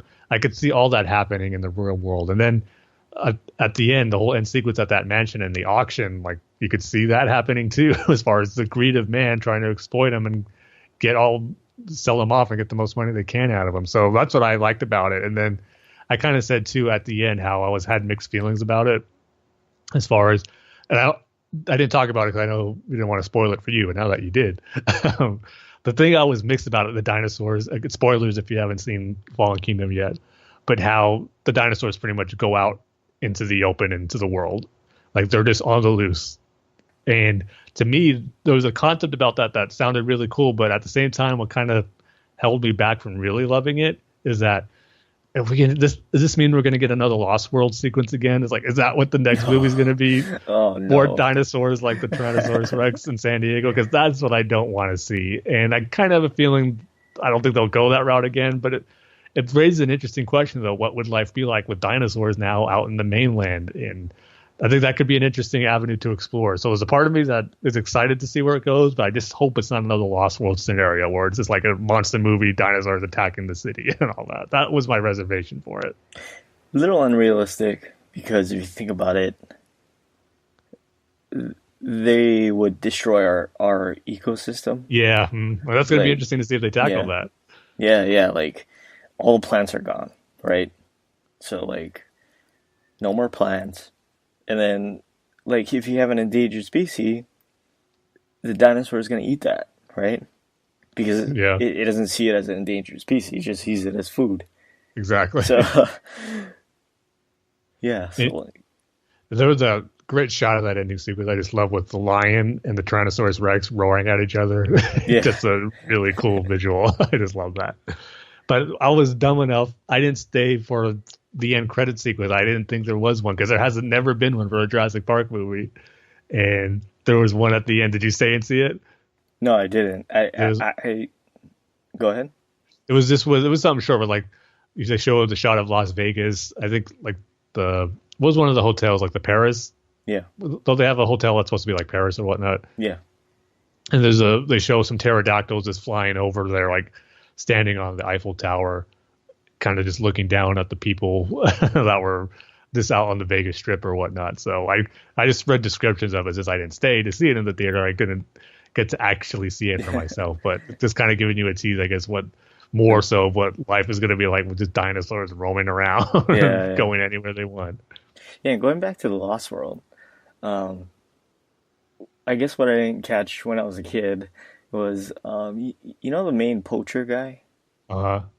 He said, I'm pretty sure, now I'm going to have to go back and listen to the exact piece of dialogue, which I'm not going to do because I don't like that movie, but I think he says his dream from when he was a kid was to kill a T-Rex. Did he say that? See, I don't remember him saying that now, even just watching it about a month ago. yeah, like when he's first introduced as a character. I think he says, my dream since I was a kid was to kill a T-Rex. And then I was thinking, like, you had no idea that,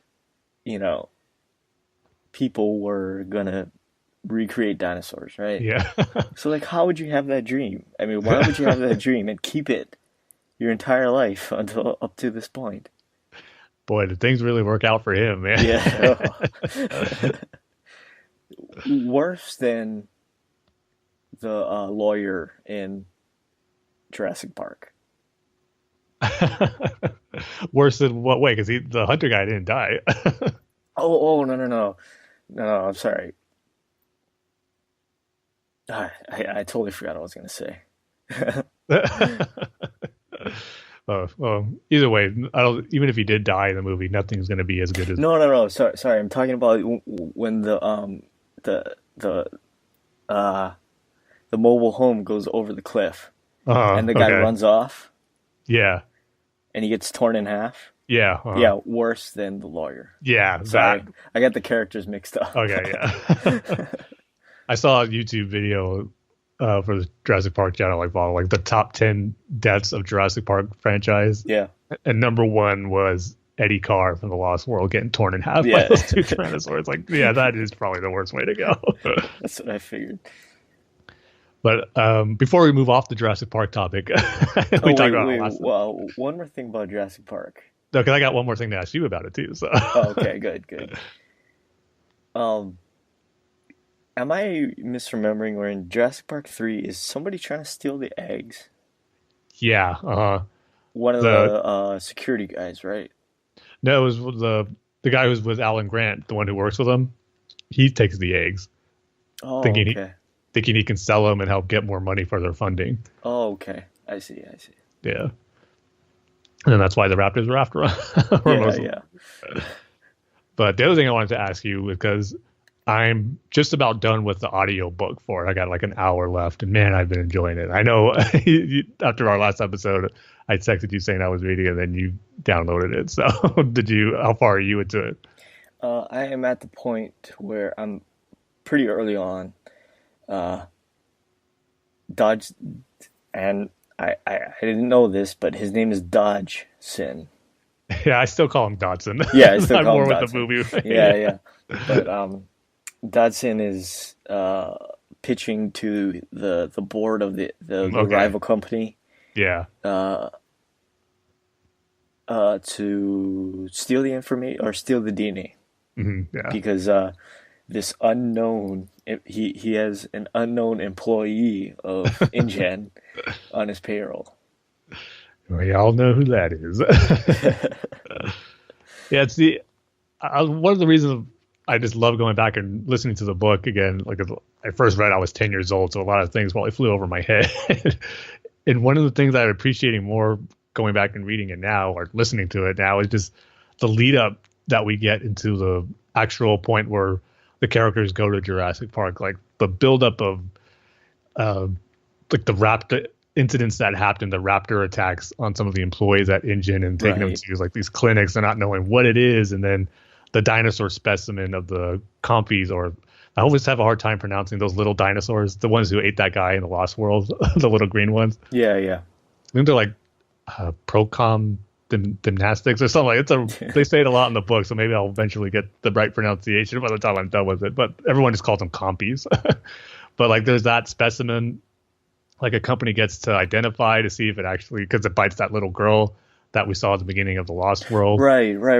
And like they couldn't get the guy, so the guy, or they couldn't get the guy, so the guy sent it to somebody else, right? Yeah. Just trying to see what it is, because everyone's thinking, oh, it's just like lizard bites and all that.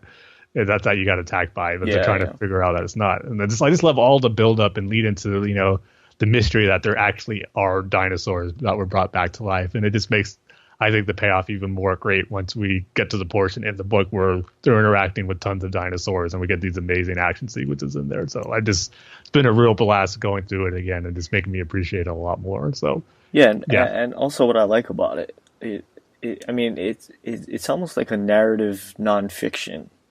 Yeah, I don't know if you ever read a book like that where they're telling the story, but they're telling it like a fiction book. Yeah. They're not, citing their sources or anything. They're just telling the story. Kind of feels like that.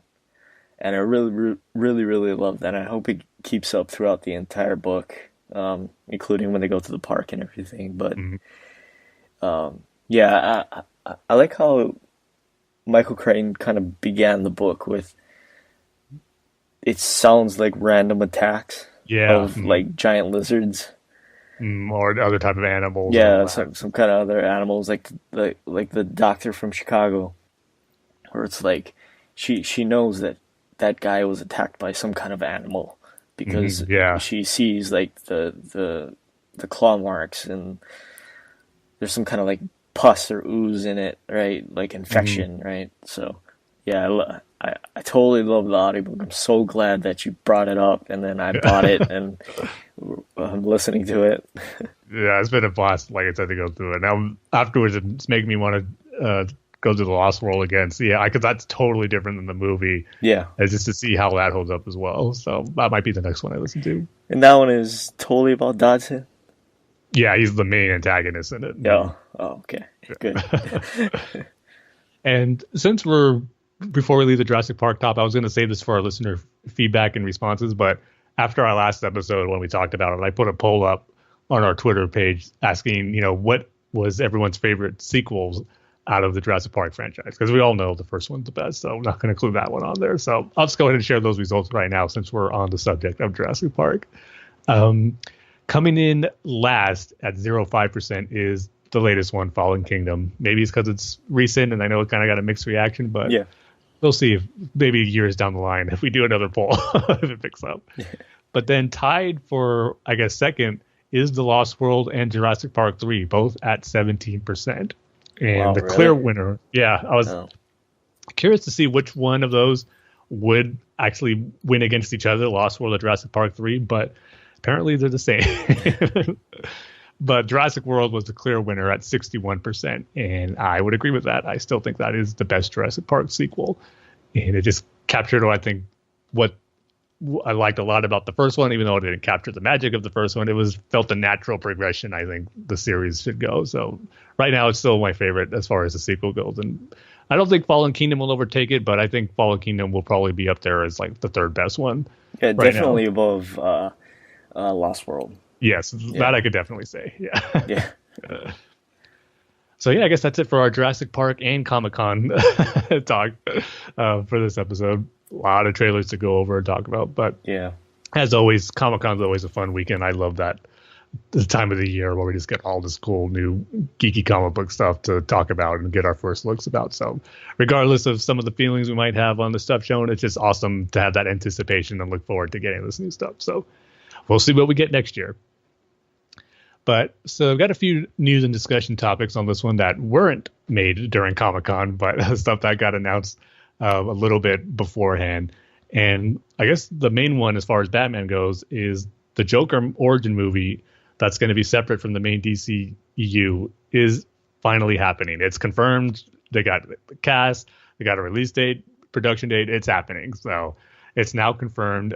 Joaquin Phoenix is going to be the Joker in this origin movie. And it does have a title, too. I believe it's just going to be called Joker. And we have a release date where it's going to be released next year on October 4th. So, yeah, it's happening regardless of how you feel about the idea of Joker getting a standalone origin movie. It's going to be coming next year. So right now I'm just, wasn't something at the top of my list that I wanted to see. But now with Joaquin Phoenix being involved and definitely being the Joker, we know how good of an actor he is. And he even said how he was waiting to do like a villain type story kind of on a smaller budget. And I've heard too how he's kind of picky and about picking what projects and scripts and movies to do. So there had to be something about this one that drew him to it and wanted to take. So that gives me a little more excitement for it, knowing that could be something really cool and different. And I think I'm just going to go into it expecting, a movie that's not your typical Joker story. I'm expecting something totally different, but at the same time, hopefully with those expectations in check, expecting different stuff, a different take, but just having it be a good, well-told story, with these characters that we do know. So that's kind of how I'm going to go into it. It's happening now, and might as well be more optimistic than just saying, oh, why are we getting another Joker movie? Because there's some good talent involved with this one, so might as well try to see the positive in it than just a negative of how, it's not going to connect to the universe. They're going to change a bunch of things. And if the point of these standalone, separate DC movies is to tell unique stories, and that's going to be what I'm going to go into it expecting, but still hoping for something good. It's still faithful enough and have enough aspects from the Joker and the Batman world that we come to expect. So it's going to be interesting, but it's definitely happening. It's no more if or when, or I should say it's no more if, it's just when now, which is October 9th. All I'll say to him is it's going to be interesting. Yes. We shall see how interesting, though, because like I said, I think fans should be preparing themselves for something different, and don't be shocked when Joker looks different or there's aspects to a story that's going to be so out there and that we haven't seen in a Joker story before. Because there's been rumors about Thomas Wayne playing a role in it, so it makes me think, there's going to be flashbacks with the Joker. Because here's the thing, I'll just go ahead and say it: the rumor and speculation. I don't know if it's actually going to happen, but there's been rumors that with Thomas Wayne being involved with it, that Joker might end up being like the illegitimate son of Thomas Wayne and thus being a stepbrother for Bruce. Oh, no. So, that's the type of thing you might have to expect in these different takes going on here. So, okay. Again, that's just a rumor. It's nothing that's definite, but the word about Thomas Wayne being involved, I think there's been speculation about that being a way they can go. Okay. So I have to calm you down even more, Dane? No, you just have to, I don't know. Yeah. I don't know, Tim. I just expect the unexpected with this one. Yeah. And even the way he looks. Mind. Let's just keep an open mind, Tim. Yeah, that's the right way to go about it. Visually, story-wise, everything. Yeah. Who knows if he's even going to be, the white makeup or the white bleached skin in this movie. That might be something we don't get till the very end, or if at all. I mean, it'll be, like you said, interesting. They could go so many ways with this. It's going to be crazy. So, yeah, it's going to be coming sooner rather than later. I mean, it's going to come out before Wonder Woman 1984 does, just a few months before. But I think it is a good idea that it's a smaller scale budgeted movie. And so they can, don't have to worry about having this monster opening weekend for it to be a success, which for this type of movie that they want to do, I think is going to be perfect for it, where it doesn't need a big, humongous budget for it. So we'll see. We'll be hearing about it in the coming months. That's for sure. Once shooting starts, I'm sure there'll be some leaked images, and probably next year we'll get our first look at Joaquin Phoenix as the Joker. So yeah, we'll see if this is a success for DC moving forward, but it's happening. And then the other bit of news we got before Comic-Con was that previously there was announced that Batwoman's coming to the DC TV universe in the upcoming Arrow, Flash, Supergirl crossover. But now Batwoman is going to get her own TV series on the CW, which is going to, spin off obviously from her appearance from that crossover, which to me is a surprise, but I guess a cool thing where they have enough confidence in, the storyline they have planned out for Batwoman that she's going to have her own series now. So I don't know, as the big Batwoman fan, Dane, how does this news did it get you excited, or did it still make you want to wait and see until the crossover actually happens, where we get our first look at her? It's gonna be a wait and see for Tim to watch it. Yeah. It seems like the CW shows have been hit and miss. Yeah, that's so fair. I'm gonna wait for the Tim review, the official Tim review. Yeah, see, here's the thing with the CW shows. At least they have a track record for me, and I think a lot of other fans have noticed this too. The first two seasons, usually great. The third season, it kind of takes a little bit of a down. It's like, it was good, but not as good as the first two. And then when it hits the fourth, it's like, oh man, what's happening? So hopefully Yeah, Flash kind of went through up and down this season, and season 3 was definitely let down from the first 2 seasons, which were great. I've said enough about Arrow, about season 3 and 4, how disappointing and bad those were. And yeah, Supergirl season 3 actually wasn't too bad. It actually was probably the better season 3 out of most shows. And Legends of Tomorrow, I kind of fell off on. I really wasn't getting into the story for season 3, and I don't know if I'm going to continue watching it. There's too much of these shows coming out now, and if they're not holding your interest, it's kind of hard to keep up with all of them. So, but yeah, we'll see with Batwoman. The only thing I'm worried about is that how are they going to handle Batman? Is he going to be established? If he is established, are we going to see him? Are we going to mention him? It's going to be real interesting to see how they're going to walk that line as far as having Batman in this universe. Because the one thing I'm kind of hoping they don't do is that Batwoman and Kate Kane was, the only Bat hero character. Like, she's the first Batwoman where there is no Batman. To me, that would be such a disappointing thing to have. It's just like, again, this DC TV universe still being scared to recognize the main, the big heroes of the DC universe, like Batman, Superman, and Wonder Woman. But actually, now that I think about it, that can't be the case, because Bruce Wayne was name dropped on Arrow last season. So he exists. It's just, I guess, whether a question if he's Batman or not. So we'll see, but it was definitely, a surprise that Batwoman's already getting a TV series. So here's hoping it's a success, and it, continues on the trend of CW shows where they start off good, but hopefully it, nicks the trend of going on a downward spiral after season 2. So we'll see. But with that, that's going to do it for all our news and discussion topics. So going to do something a little different, though, for this episode. Before we get into our listener feedback and emails from Jordan, we're going to be doing our comic book reviews first. And the reason why is because, like I said at the beginning, we need to catch up and review Batman issue 50, which we're going to do.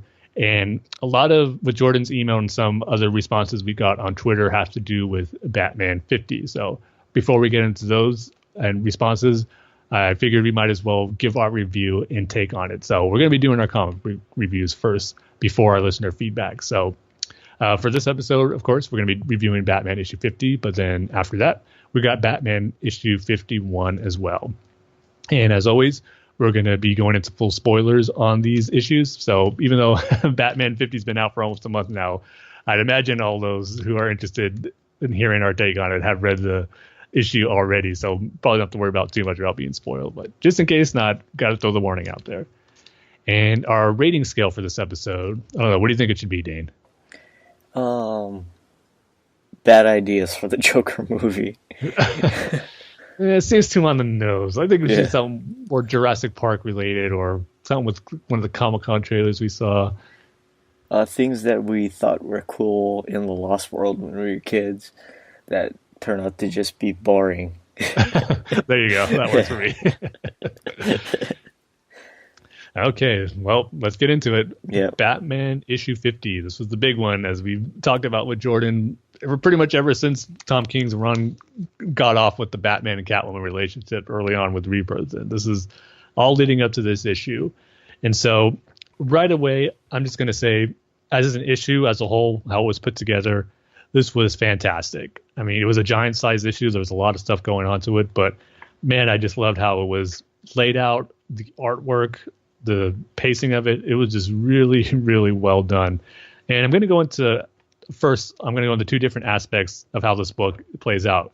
You got kind of the normal aspect of the comic. You see Batman and Catwoman, talking to each other with the dialogue balloons and showing what they're doing, preparing for their big day.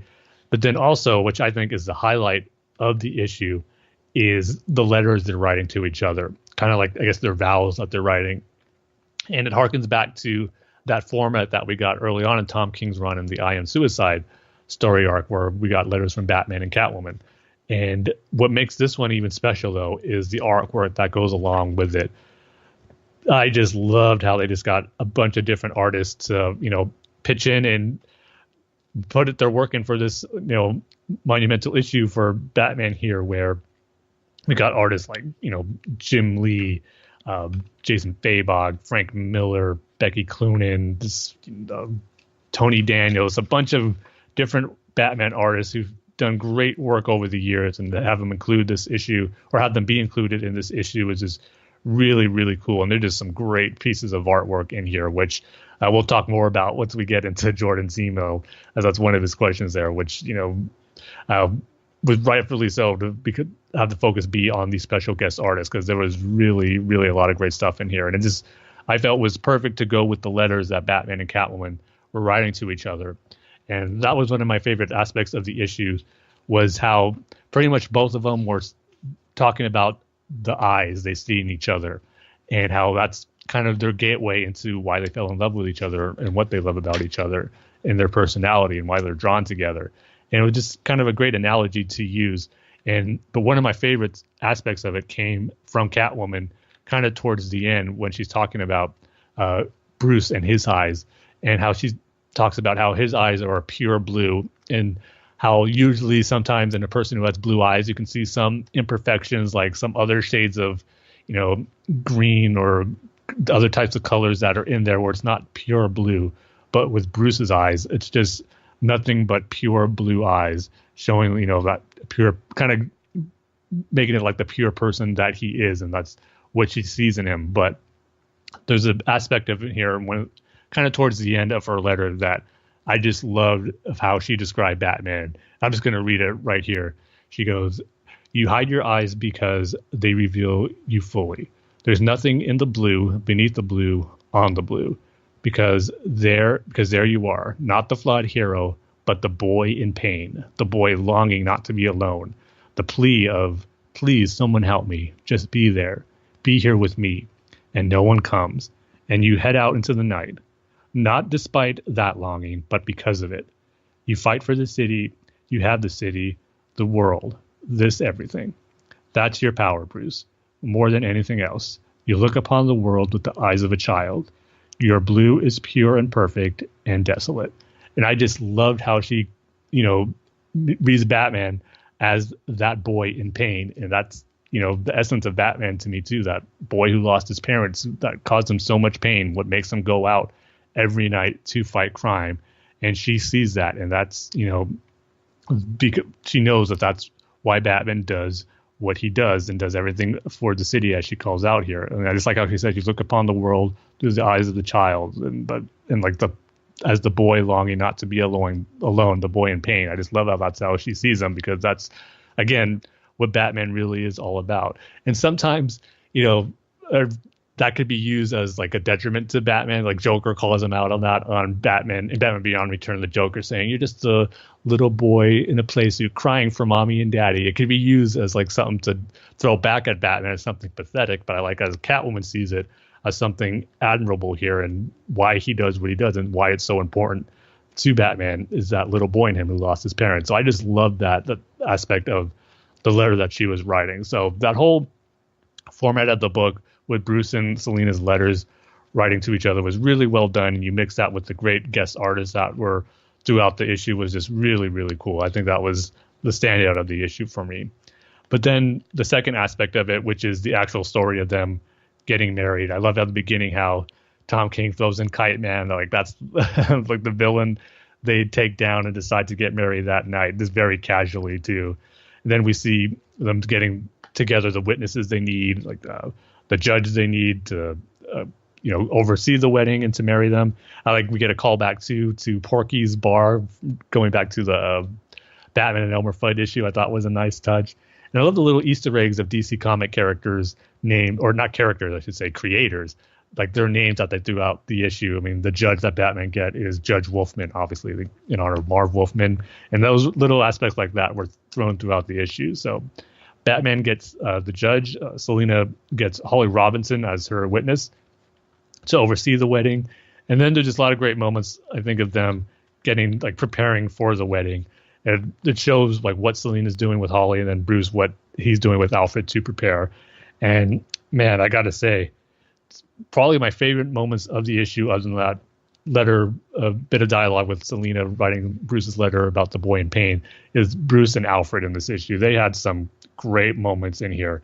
One of them is as Bruce is getting his tuxedo on, and Bruce is looking in the mirror, and he just goes, "Man, I really look like my father." And Alfred just says, "Oh, Master Bruce, You most certainly do, when he just has this proud look on his face, seeing, pretty much his son looking like his father. It's just a great moment. But then probably the second best moment in this issue for me, and maybe even the best, like go back and forth between this and that Catwoman letter, but when Alfred is asking Bruce, should I call Master Dick? Should I call Master Clark as the witness? And Bruce just goes, no, thinking it could be you, Alfred, if you're free. He has to throw that if he's free in there.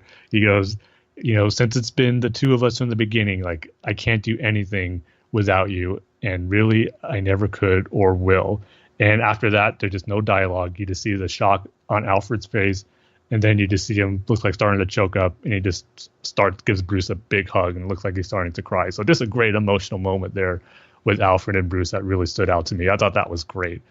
So all this stuff, the lead up to the wedding, the letter, seeing what Bruce and Selena were doing before they actually tied the knot, all that stuff was really great. But here comes my big issue with the issue. We were all wondering if Batman and Selena were going to go through with the wedding.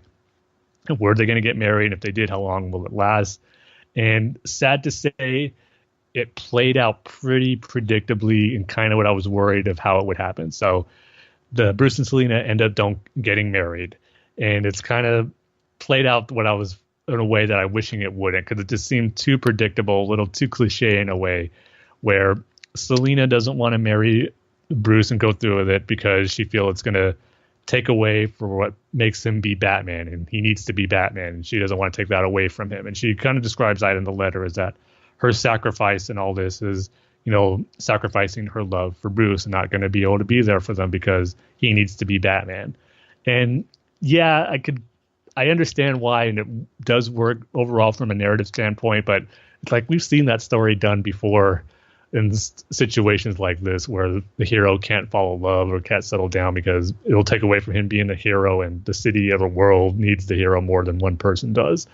And another negative I had towards that was that it was kind of Holly Robinson feeding that into Selena throughout the issue. Was like, she says something kind of before they leave to get married. He goes, it's kind of strange to see him happy. It's like, he always seems to need misery to be Batman, like that's how he did it. And Selena's all like, what? Or kind of like putting that doubt in her mind. And then we've kind of had that in the last Joker story where Joker was telling her that, well, that's why he wanted to, prevent them from getting married.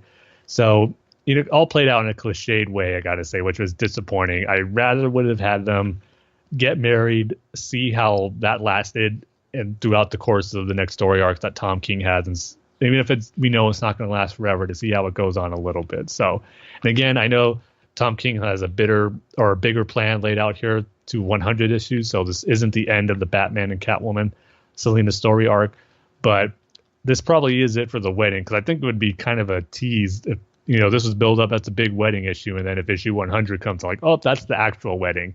I think that'd be kind of a letdown as well. Just kind of, well, you kind of had your shot and you didn't go through with it. So this is the way you're going to go. Let's just see how both characters move on and deal with each other after this. So, and then we got the big epilogue tease at the end, which was the biggest surprise of the issue, was that it looks like all this, the wedding between Batman and Catwoman, the lead up to it, some of the events beforehand was all an orchestration of Bane, because we get to that moment in Holly Robinson going back to Arkham.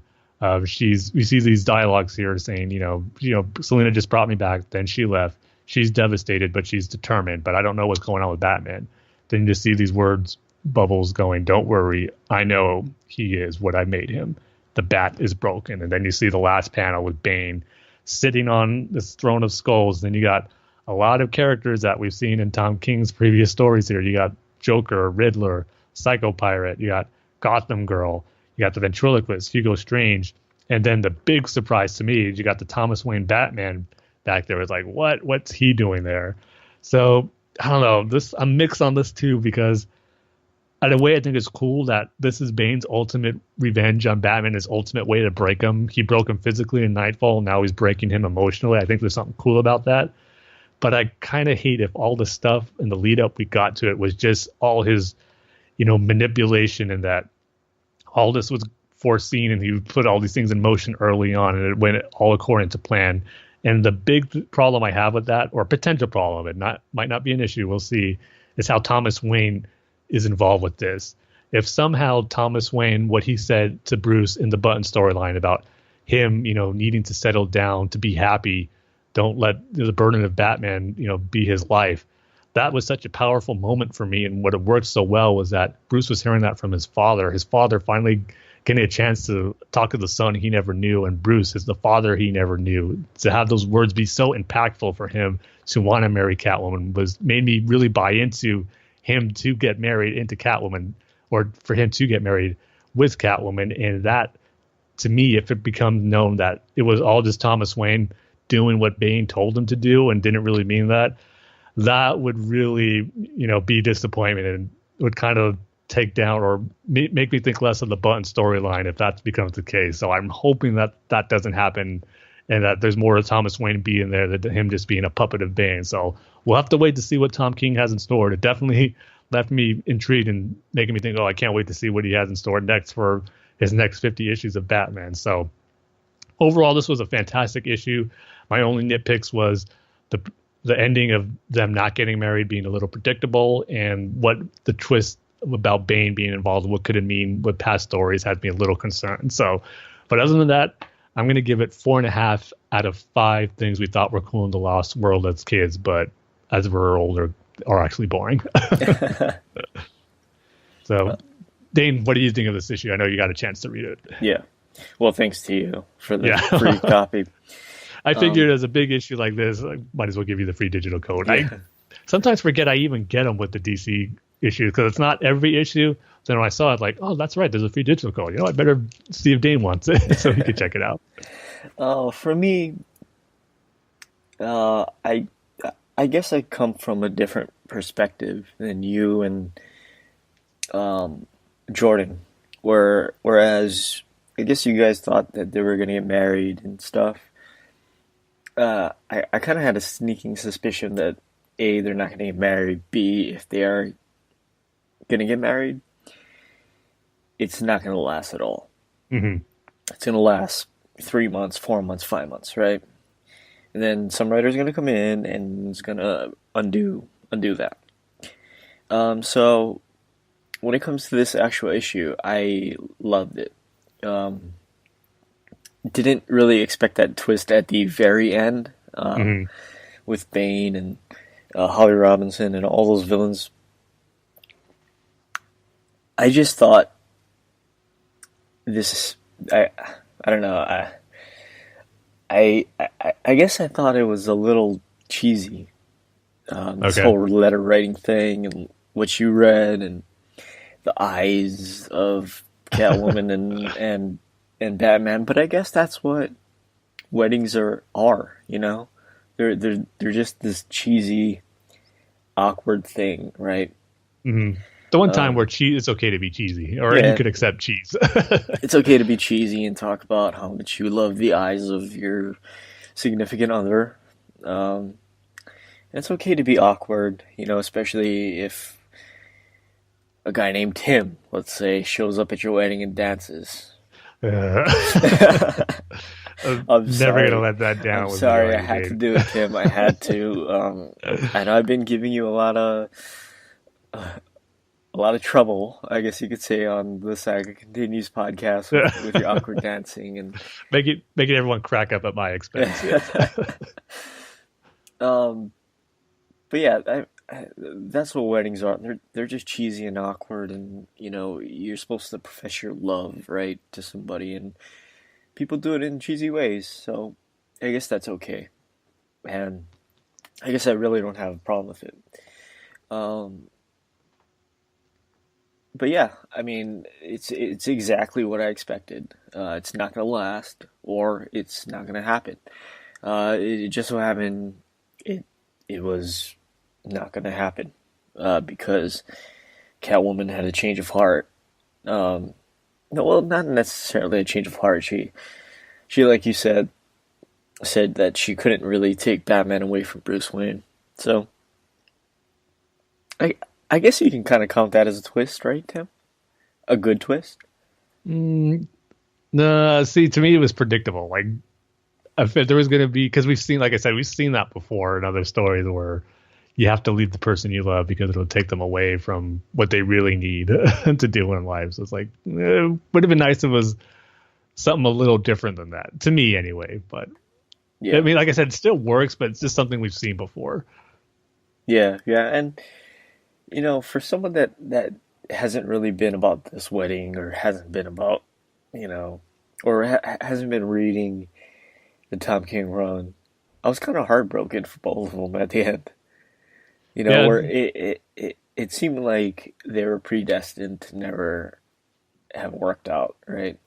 Yeah, that definitely came across well. I will agree with you there. Yeah. I think you definitely felt the pain both of them had with, Selena going through what she felt was right, and Bruce, having to accept that.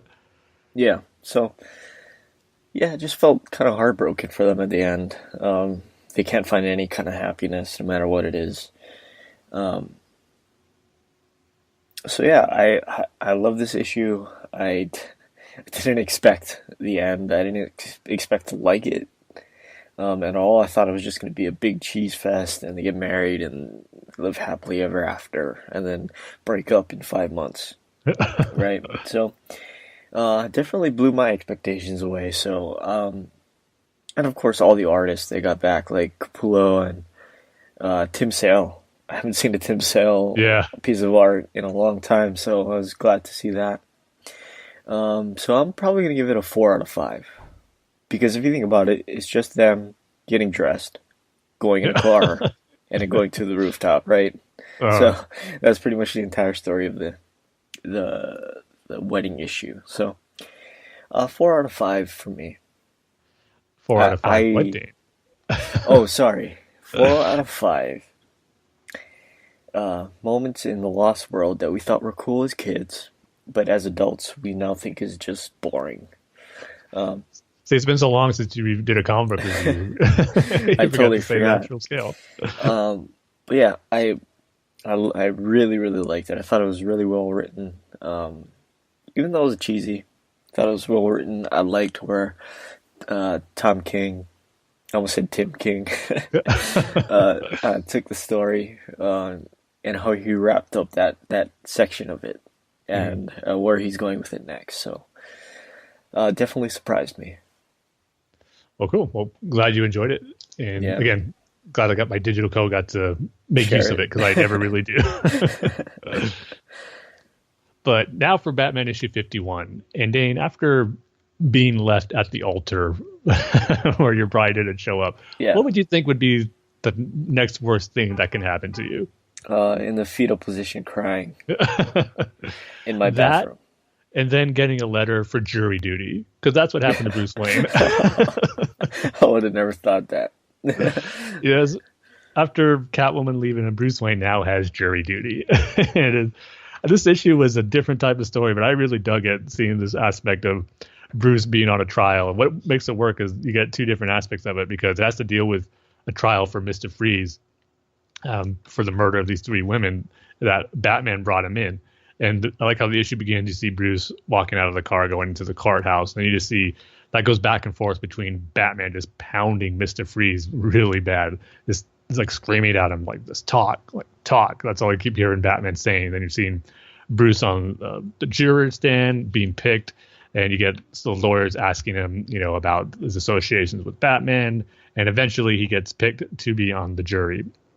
And Bruce is like how he just tells the crowd, just got to here doing my civic duty. Before anything, I'm a citizen of Gotham First, playing that role that, this is something, he's happy to do.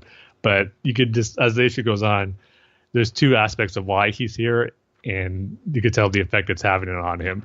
So just the issue is played out, like I said, it goes back and forth between the past with him going against Mr. Freeze, and then him as a juror, I should say. Hearing the testimonials from why this lawyer thinks that Mr. Freeze didn't kill these women. And it gets revealed that, Batman is getting him to talk. He makes basically Mr. Freeze confess, because once Mr. Freeze takes the stand, he goes, yes, I did tell Batman I killed those women.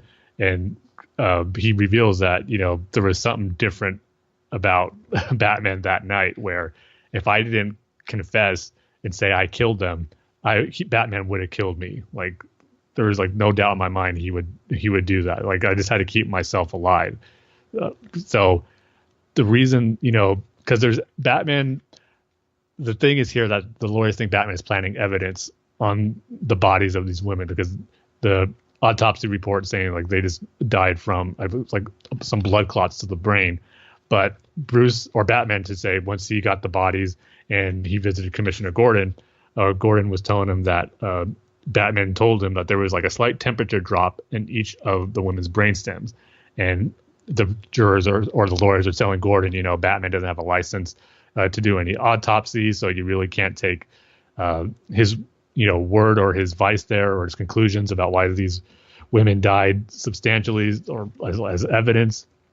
So there's just this whole thing here about Bruce being on trial or being a juror for a trial for Mr. Freeze that he pretty much did himself for getting him to confess to killing these women as Batman. But what makes this issue, I think, work really well is you're just seeing the side of Bruce that we don't see too much, where not only is he on the juror, but he's just going through the aftermath of the effects of the toll that Selina leaving him has as Bruce and Batman, because we're just seeing Batman pummel Mr. Freeze, and it just seems like he's getting his aggression out on for Catwoman leaving him. There's not necessarily said in this issue that's why, but we all get the implications of how Batman 50 ended with Selina pretty much breaking his heart and how that toll it would have on him.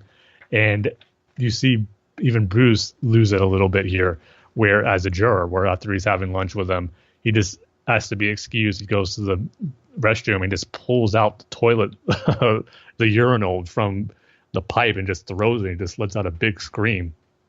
So you're just seeing the frustration that Bruce is having here as Batman and Bruce Wayne here. And it was just pretty interesting to see. I just like how the issue had the parallels between both of them and how they're dealing with, the loss of Catwoman here. But also at the same time, it seems like Bruce wanting to be on the or on the jury, maybe to make up for, planting that, not necessarily planting the evidence, but pinning it on Mr. Freeze, I guess is a better word for it. Because I don't think he planted the evidence he found on the autopsy, but I think he's just linking it to Mr. Freeze and pinning it on him just to do it because it fits his MO. But the issue ends with once the jurors are all convening together and, getting their verdict ready, all of them are voting to say that Mr. Freeze is guilty, maybe not for this, but for all the other crimes he's committed and murders that he's done. But who's the only one who doesn't think he's guilty? It's, of course, Bruce. So it's going to be interesting to get more on his reasoning for that. But I think it's kind of because maybe he wants to make amends, or he has something else going on, like another bigger plan and all this for what he wants to get something from Mr. Freeze. Maybe he knows he didn't kill those women, but there's something else that he's after with Mr. Freeze. So as we know, Bruce, he always has plans over plans and one step ahead, and has he looks further than anyone does when wanting to set something up as a plan or to get something that he wants or needs. So it's going to be interesting to see how it plays out and what Bruce is actually after here. There was also another good moment where, since Bruce is sequestered as a juror, he can't leave the hotel that he's staying in, so Dick is taking over as Batman for a little bit. And right away, when he goes to the bat signal, Gordon just knows right away, you're not him, you're that other him. And Dick doesn't even acknowledge it, like try to correct him. He knows Gordon's smart enough to know this isn't the real Batman. So he just goes along. He goes, what's the problem and how can I help? And he just does. Then as he's fighting Killer Croc, it looks like he gives a call to Bruce just to see how he's doing, which I thought was kind of cool, knowing what happened with Catwoman. So I just like this issue because it's just something different to see Batman and Bruce go through as a juror, and then coming off the heels of Catwoman breaking up with him and them not getting married, to seeing the frustration, the pain that he's in because of all that, what's happened both as Batman and Bruce. So a good issue here. Looking forward to where the story goes with Bruce being a jury member. So I'm going to give this one 4 out of 5 things in the Lost World we thought were cool as kids, but ended up being boring. So, yep, that's it for our comic book reviews. And like I said, mixing it up a little bit here. So I'm going to save the listener feedback section for last. And now we can go ahead and get into that and hear some reactions about Batman 50. But first up, we got our email from Jordan, but also Mark sent us an email, which is great. So, Dane, you want to go ahead and catch us up with what Mark's been up to? Yeah, sure. He said, "Hey, Dane and Tim. Long time to chat, buddies, and hope you're both doing well. finally, Sorry has been announced. I have to say... I was going to say real quick, when I first read his email, go, what is that? Well, that's got to be a soccer reference. I know Dan will probably know what that's all about. Yeah. I have to say, I continue to have mixed feelings on Batman number 50. Tom King is a great writer, and he's done wonders for Batman. I do have to say that I thoroughly enjoyed Selina and Bruce. I'm sad they didn't get married, but I understand why. I do think I'll stick to Deadly Class, East to West, and Gideon's Fall for now. The Todd Phillips Joker movie has me very excited. I want to see some risk-taking and exploration of key DC characters. I do feel DC is way too behind to Marvel to create a universe. Does that make sense, Tim? Yeah, I get where he's coming from, or what he's trying to say. I feel they need to focus on standalone with loose connections. That will build up the anticipation and novelty for DC supporters. Wonder Woman and I think Aquaman will be established. Do you know what he's trying to say there, Tim? I think he's trying to say that Wonder Woman and Aquaman will be established as, better DC movie. Will be established as I trust James Wan. I'm curious to see what they do with Matt Reeves' Batman and whom they cast. Bye, Ben. Yeah, I think that's safe to say too. I mean, just come out and say Ben Affleck's not coming back. We all know he's not. I'm surprised it's taking him this long. Anywho, Dane, aren't you finally happy Sorry and Jorginho have been announced? I do have to say I'm worried about Hazard leaving for Europe's Florida, Spain. Just as long as they're not Marathas, I'd say. Tim doesn't know what I'm talking about. No, I don't. Which is fine. And it seemed like Hazard was going to leave anyway. If you guys ever want some perspective on fandom and mental health, let me know. I have some insight I feel may open some people's eyes. Miss y'all. Mark Tiberius Lemke. Yeah, it's been a while since we had the Tiberius in there. So. Yeah, just like James Tiberius Kirk. Exactly. Yeah, well, definitely all the stuff going on with fandom recently, especially on Star Wars. Might be interesting to have a discussion about that one of these days. So yes, very, very confusing. And so to hear from someone who's actually a professional about it. So. Somebody that has experience with this sort of weird behavior, I guess. Exactly. So yeah, good to hear from you, Mark. I know it's been a while, so it's always great when you send in an email. So good to catch up. And as always, we got an email from Jordan, and this one he sent pretty much a day or two after the issue of Batman 50 came out. So we're catching up on emails as well. So this is not going to be any Comic-Con feedback, but we'll look forward to hearing what Jordan thought of all the Comic-Con stuff for our next episode. But in regards to his last email, he goes, I'm so pumped about the DC Universe digital service. The new photos of Brenton Thwaites as Robin are sick. That is exactly how I'd want a live-action Robin suit to look. I already loved the first image we got of him, but these new images make me love the look even more. I've always been a fan of suits that are armored, and that's what we're getting with this one. The new image from Young Justice Outsiders showing us the team look great too. From what I can glean, Season 3 will focus on two separate squads, the team and the Outsiders. The team features a mix of characters from previous seasons as well as new ones. While we'd already seen previous images featuring all the characters in this new image, it's still awesome to get another look at the team. Of the new members of the team, Spoiler is the one I'm most excited about, as I've long felt that she deserves to finally make an animated debut. All of the features of the service sound great to me. I'm excited that there will be such an extensive backlog of movies, TV, and comics. Personally, while it would have been awesome if the service included everything all the time, I understand why it doesn't.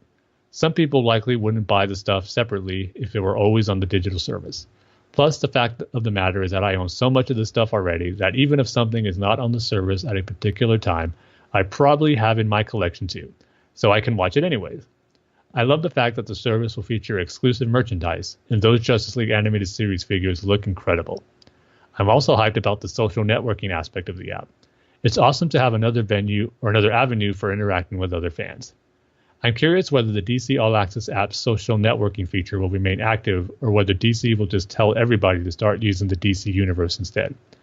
I signed up for the DC Universe beta, and I can't wait for it to be released. I bought the first Walmart exclusive 100 Batman Giant, and I loved it. On a side note, I also picked up 3 The Dark Knight Rises Hot Wheels while I was there.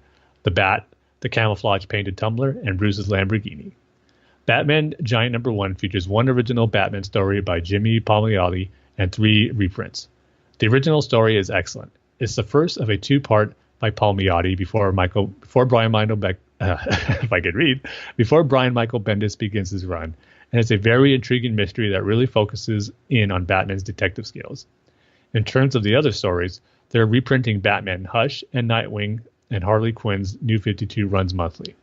Hush is one of my all-time favorite Batman comics, so that's a huge plus for me. I've only ever read it as a trade though, since it was published in 2002 and 3, and I didn't start picking up comics regularly until 2004, when The Batman Strikes, the tie-in to the comic The Batman debuted. It will be a cool new experience for me to read Hush monthly in these giants. Yes, I fully realize that at any point I could have always just opened a trade once per month and read an issue to get a similar experience, but it's still not quite the same, lol. That's another thing I noticed when I was moving. How much comics I have. Yeah, isn't that always the case when you move, man? Yeah, it's like, oh man, I have to get rid of some of these comics. So I didn't end up getting rid of any. I just put them in storage. Mm-hmm. Yeah. I just didn't have the heart to throw away any real. No, I don't blame you. I wouldn't either, but it definitely does make you think maybe now it's time to go digital. If you haven't already, like I haven't yet. It's not only that. It's not only single issue comics. It's also trade paperbacks. I had no idea how many trade paperbacks I had. Man. and different editions of the same, like take year one, right? How many different editions I have of year one. And the Dark Knight Returns, or I don't know, Hush, let's say. Like anniversary issues. Yeah, and like anniversary issues, single special issues. edition issues, editions with extra artwork, Yeah. I know all too well. Yeah. Yeah. But it's good to hear some actual feedback for someone who got those 100-page giant Walmart exclusive, because I actually didn't know that they were just going to have reprints of other stories in there, which I know the whole goal for the Walmart exclusive is to get an audience that doesn't normally go to comic shops and have them get into DC. And I think it's a pretty smart move to have some of the classic stories be included in some new stories in there. So I didn't realize that when we were talking about it on our last one, but to me that makes perfect sense. And to get people invested in, you might as well do it with stories were really well received when they first came out. So I think that's a good idea.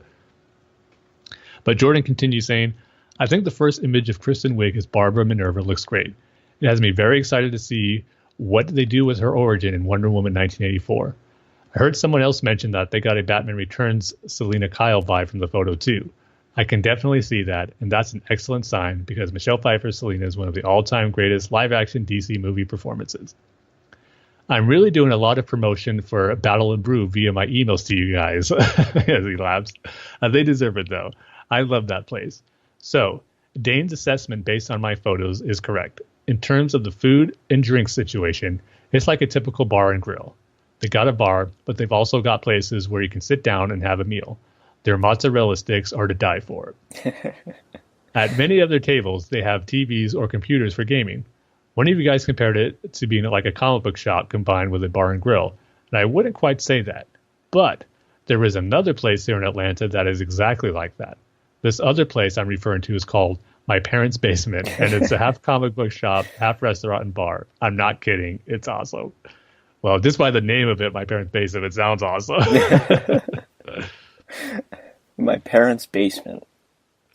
What if it's just My Parents' Basement, or like My Parents' Basement Bar and Grill, just to show that what it actually is? well, I mean, you figure like these places like the Battle and Brew, And then my parents' basement, they don't only want to have people that like comic books or video games or what have you, right? They also want to get the general population in there, you know? Sure, yeah, So exactly. I'm sure it has a bar and grill underneath it. And that's actually really smart because, like, you're catering to two audiences, right? This sort of niche audience that likes comic books and, well, not so niche anymore, I'd say. That like, you know, comic books and video games and all that kind of stuff. And then you also have the general population that just wants to have a good meal or wants to get a drink or something, right? Exactly. So, yeah, I'm all for it. Yeah. Especially with the name like My Parents' Basement. It just makes me wish that I have restaurants and places like that nearby here, because I haven't really looked for any, but I know there's nothing in like the near Chino area where I'm at. But even in LA, I don't think there's too much stuff that's like that, because it sounds really cool. I would love it if there was like more places like that pop up all over. But yeah, if there was, maybe you'd actually leave your house, Tim. Maybe, just maybe, yeah, just maybe, just maybe. It's not only to go out to go traveling to some guy's wedding to awkwardly dance. It's also to go to get something to eat, right? Well, first I'll call and see if they have like takeout and, you know, just use like those delivery app services that get your food. Oh yeah, like the Uber Eats, yeah. Yeah, something like that. But no, if we had a place actually like that nearby, I would actually go there because they sound really cool. Well, I mean, it's like half. My parents' basement is also a half a comic book shop. So yeah, go out to dinner, pick up your books. How fun would that be? Jordan continues saying, Dane, I'm going to totally give you a pass on including an animated moment in your list of favorite live-action Batcat moments, simply for the fact that I am completely with you in agreeing about how incredible the depiction of the Batcat relationship in Batman Gotham by Gaslight is. However, while I absolutely adore both Batman and Catwoman in The Dark Knight Rises, Batman and Catwoman in Batman Returns, like I said, I absolutely adore both, so it's not something I'm really going to fight you too hard on. But I do feel The Dark Knight Rises features the better, actually best, period, depiction of the Batcat relationship in live action. Speaking of, the wedding, and he even says that's 50 exclamation points to represent 50 magnificent issues of Tom King's Batman run. Wow. That's awesome. Because I would have said tons of exclamation points there, but the fact that he said it was actually 50, that's great. The wait is finally over. I spent the days leading up to the wedding with the highest possible level of anticipation, biding my time, rereading some of my favorite Batcat-centric comic issues from King's run so far, listening to the magnificent Batcat wedding reception Spotify playlist that DC curated, and participating in Batcat Week online as I waited for my OTP's big day. I didn't even know about that Spotify playlist DC made. Now I'm wondering what songs are on there. I don't have Spotify, so I guess you're gonna have to check that out too. Yeah. No, I highly recommend Spotify though. It's really good. Well, I use Apple Music, so yeah, so some streaming service.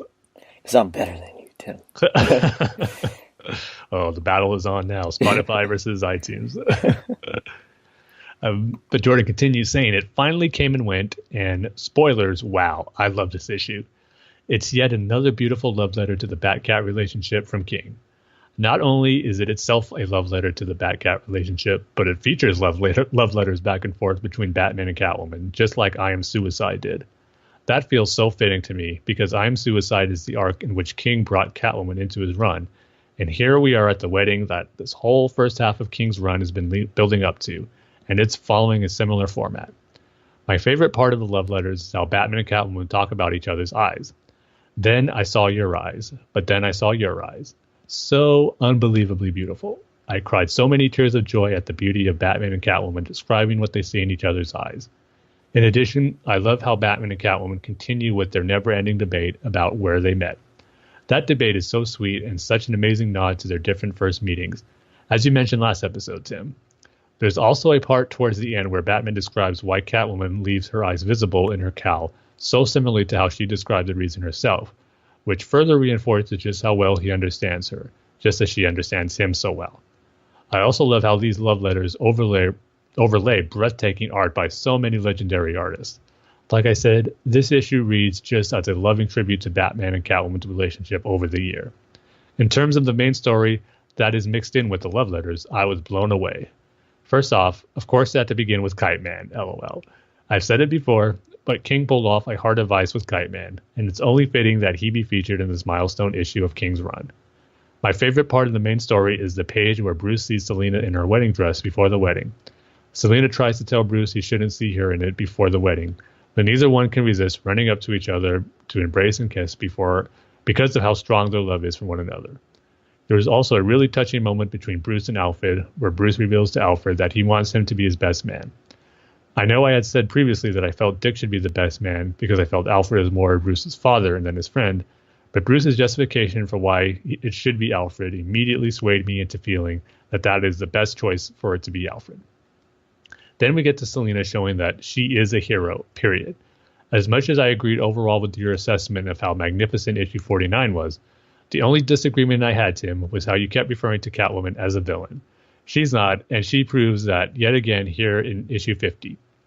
Yeah, I guess that's just kind of a force of habit for me, just, associating with Catwoman as a villain for so long. And then my Batman fandom as a kid growing up with the, different TV shows and comic where she was mainly a villain. So I definitely do agree with you, Jordan, that she is pretty much a hero now. I just got to get it in my head to refer to her as a hero after so long of associating her with a villain. But I totally in agreement with you, though, that she is definitely a hero by the time we're at this point in her life and in these stories. So I just got to remember that when I talk about her.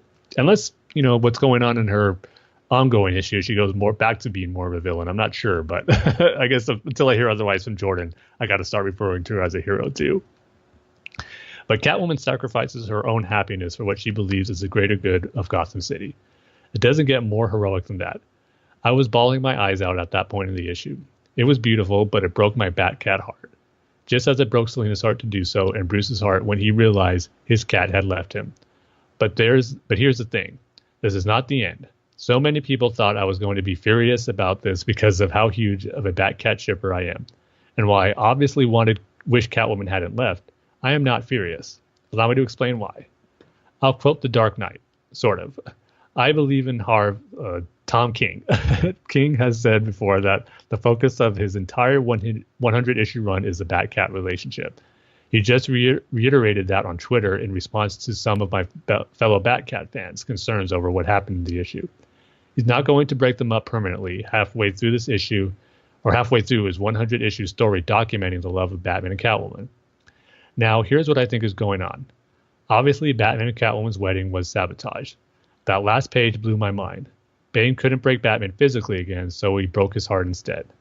First off, I think that some of the characters there with Bane may be under Psycho Pirate's influence, such as Holly, Gotham Girl, and Thomas Wayne Batman.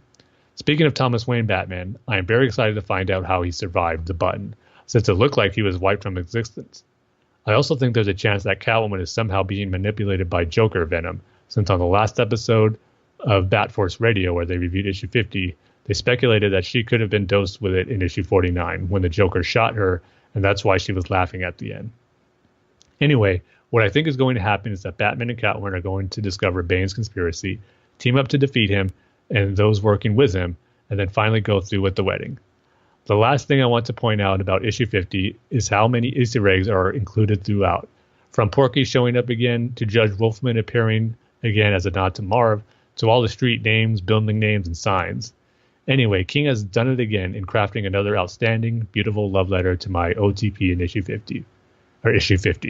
Batcat forever, from the first kiss to the last. So, yeah, we're all curious of what Jordan's reaction was going to be to the wedding issue of Batman and Catwoman. And when reading it, knowing that they didn't go through with it, I couldn't wait to see Jordan's reaction. And he definitely took it a lot better.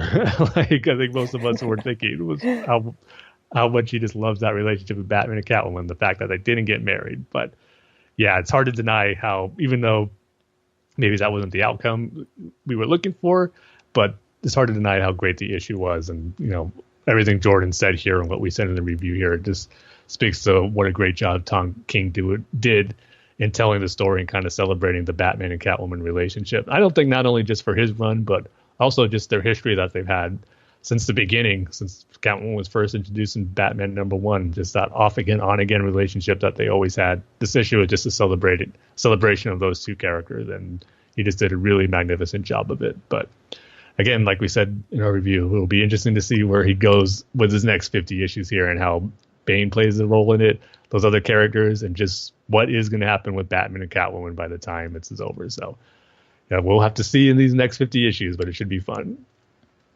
And of course, Jordan has some questions. He goes, what are your top 5 pieces of Batcat artwork by the guest artist in Batman 50? For me, it's number 5, Lee Bermejo. Bermejo's art just never fails to make my jaw drop with an incredible detail. Number 4, Jose Luis Garcia Lopez. There's such a closeness between Batman and Catwoman depicted in it. I love how Catwoman is wearing her Golden Age suit, and I love how it features both bats and cats with the bat signal shining in the sky behind them. Mitch Gerards, probably butchering his name, but I was calling Mitch. Any callback to the magical moment from the end of Batman 14 is a thumbs up in my book. Number 2, David Finch. It's a slightly different take on my favorite moment of King's entire run so far. And number 1, Jim Lee's. Lee is my all-time favorite artist. It features a Bat-Cat kiss. I love how intense it feels, and you'll appreciate this, Tim. When I see this page, I hear the part of Love Song that goes, I will always be with you in my head. Or I should say, I will always love you in his head. And as long as it's the 311 version of Love Song, Jordan, that's the important part. Not the Cure version, but the 311 cover version. The better version. So, yeah, for me, my top 5 picks, and again, there was a lot of them, so I'm glad this was one of Jordan's questions to narrow it down to our top 5. But number 5, I'm going to go with Raphael Albuquerque's. I just kind of like the expression on Selina's face as she's holding the presumably jewels and that she stole, and Batman's hanging there tied up, and she's giving him a kiss. But I just like the facial expression she has there. The number 4, Becky Cloonan. I love her art, but then I just love how the design on this one, you got the moon in the background, you got bats flying over there, and then you see Batman and Catwoman just like close up to each other. So I just liked how visually that art piece looks. And then number 3, I'm going to go with Ty Templeton and Kieran Smith.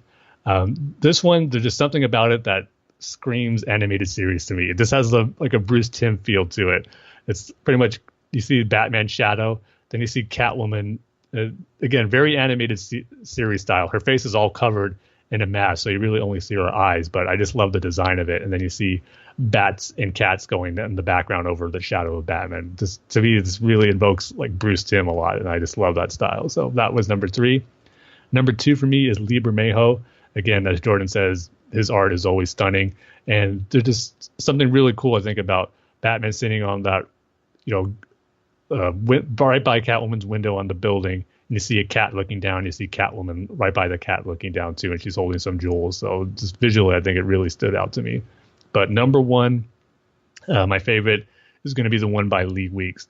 I just think there's just something really, really cool about his art style here, where it's Catwoman, it's all black, the background. You just see Catwoman on the bottom, her head looking up, and you see Batman's face looking down at her. I don't know why does that, out of all of them, that one stood out to me visually. That I can't even say it encompasses what the Batman Catwoman relationship is all about, like some of the art pieces did, but just the style of this I just really, really like. Maybe it's just the darkness of it, where it's all in black, and just the looks on their faces. There's just something about it that really stood out to me above the rest. So the one by Lee Weeks was my favorite one. But how about you, Dane? What were some of your favorites of those guest artists? Like I said, Tim Sale and Greg Capullo. It's just great to see them back. Yeah, I'm going to have to agree with Jordan, David Finch, and then Lee Bermejo. And then, you know what? I'm just going to say Joelle Jones. I didn't know how good of an artist she was until I actually read a book with her art in it. Yeah. I mean, I've been raving about it in my reviews. So. yeah, and so is Jordan. So, yeah, probably Joelle Jones. Cool, yeah. And I agree, Jordan, about Jim Lee. I mean, he is one of the best, but at the same time, it's kind of easy to pick Jim Lee's, and it wasn't something totally different that we saw from him, so I decided to give some props to some of the other artists that I saw in there that really stood out to me, kind of like the one by Lee Weeks. So it was definitely a tough choice because, like you said, there's tons of great ones to pick. And then his second question is, With Dick Grayson set to don the cape and cowl again in Batman 51, what is your favorite comic featuring Dick as Batman? Mine is hands down The Black Mirror, but given how big of a fan I am of King's writing, there's a good chance that is about to be topped. Yeah, Black Mirror is great, as we all know, but I'm going to go with Grant Morrison's early Batman and Robin run. The stuff he did with Dick and Damian, I thought was really great. The dynamic those two characters had, I thought was really special and created a special relationship between them where that Dick and Damian are always going to have. So I'm probably going to give the nod to Grant Morrison's Batman and Robin run. Before I give decide on my favorite, did Dick have the mullet when he was Batman? No, I'm pretty sure he did. Okay. Black Mirror. I knew that was going, Dave. Yeah. No, I just had to ask because I could have swore he was Batman in Nightfall, but I guess I'm making that up. No, he was late. Not during Nightfall, but afterwards in Prodigal. Prodigal, right? Yeah. He didn't have the mullet? He might have had it there. That's okay. That's a good question. Prodigal then. Yeah. If anything, it would be that one. Yeah, Prodigal then. Black Mirror second. Just because of the mullet. Just because of the mullet. Well, it's a pretty good reason. All right. So thanks, Jordan, for the email. As always, sorry it took us a long time to get to this one. So looking forward to hearing what you thought about all the Comic-Con stuff on our next episode. Yeah, and I have to look at his Instagram pictures, I guess, regularly rather than just when we do this show. Yeah, he's posted some from going to the Teen Titans Go movie, not the actual premiere, but the first showing of it. So I'm still keeping busy and doing DC stuff. I know, but we haven't seen you on Twitter in a while, Jordan. I think like since the issue, like a little bit before Batman issue 50 came out, I haven't seen you on Twitter. I'm not sure if something happened, if you got rid of your account, you're not on Twitter anymore, but miss you on there. Seeing the conversations I know we've had and another conversation you have with other Batman fans on there. So hopefully we'll see you back on there soon. Yeah. But before we wrap up the episode, I want to give a few more little responses to Batman issue 50 that we got. First up, I ran a poll the day the issue came out, asking what everyone thought of it. And we're going to give those results now. Out of 76 votes we got for it, coming in last at 17% hated it. Another tie, both polls we got ties. At 22% loved it and great, except the ending. So both of those options were 22. But sadly, at 39%, winning the poll results was disappointing. So, really? Yeah, I mean, loved it and great weren't too far behind at 22%, but still kind of surprising that disappointing went out at 39%. So, yeah, I don't know. Wow. I guess people had different expectations going into the wedding, and maybe just realizing that maybe kind of the reaction that I had, that it was kind of predictable how it come, but maybe because of that, it ruined the rest of the issue for him, unlike me, where it just was a little nitpick I had where the rest of the issue was great. So not going to please everybody, I guess. But so we got a few responses on it. Our friend Rob from Everyone Loves the Drake, at drummer Rob10 on Twitter, said, he responded to the vote, he goes, there should have been another choice, just as I thought it would happen. Going back to what I said about some thinking that's probably a little bit too predictable. So I think Rob was one of those who thought it was a little bit too predictable. And then another one from Seeking Superman at the Glenn Clark on Twitter said, he hated that King didn't deliver as promised, but loved the twist on the very last page. So yeah, a lot of disappointment, I guess, seems to be with them not going through the wedding. But as we said, and as Jordan said in his email, this isn't the end of Tom King's story. He has a long game going on here. So why did just have to hold out until he finishes with issue 100? Well, I can kind of see why. I mean, you call this the wedding issue, right? So, like, people expect them to get married, and then they don't. And so it's like, oh, that sucks, you know? Yeah, it's definitely understandable, too. That's what I was saying, too. It'd kind of be, that's why I hope they don't do for issue 100. Oh, here's the actual wedding issue. And then you got to get all excited for it again. So, yeah, so it's going to be interesting to see how they handle it, but it should be a fun ride. And then finally, got one response to the trailers for Aquaman and Shazam on Twitter. This is from Will Grady, at Will Grady says, I can honestly say I like if I could read properly, I could say what he actually thought. But he goes, I can honestly say I liked the look of both. I guess I am more looking forward to the Aquaman film, but only because I have been waiting for this since Batman vs. Superman. Still, Shazam looks awesome too. Both seem to have captured the feel of both characters. November and April can't get here soon enough. So yeah, got a little more positive reaction for the trailers than we did Batman issue 50. It seems like on this one, but still always great to hear responses from followers and listeners once we put the word out on Twitter and all that stuff. So thank you guys for responding and sharing your thoughts. We always love hearing them and talking to you guys about it. So any other times you want to share with us on any topics? As you know, we don't just talk about Batman and DC. If it could be anything like we did with Jurassic Park today, just you can feel free to share your thoughts on anything you want. But with that, that's going to do it for this episode. And like I said at the beginning, it was going to be a big one. And it was. So, Dane, I'll go ahead and throw it to you for the outro. All right, go to the BatmanUniverse.net, Facebook.com/BatmanUniverse, Twitter handles @BatmanUniverse. The show's Twitter handles @Bat-Fans Podcast. If you want to email the show, you can email the show at batfanswithoutpants@gmail.com. And Tim's Twitter handles @TimG311. I'll say it this time. Thank you. And my Twitter handle is @DaneSaysBananas. So with that, like we say at the end of every single episode, we love each and every one of you with our bat and cat and dinosaur hearts. Dinosaur hearts. We'll see you guys next time. See you later, everybody.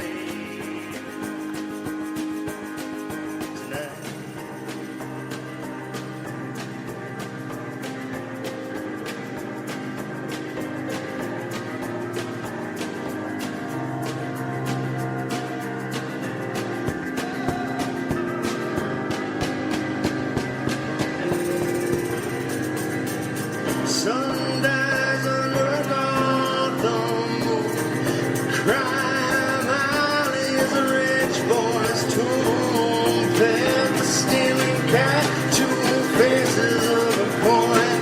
Scarecrows frightened of a clown's laughing boy.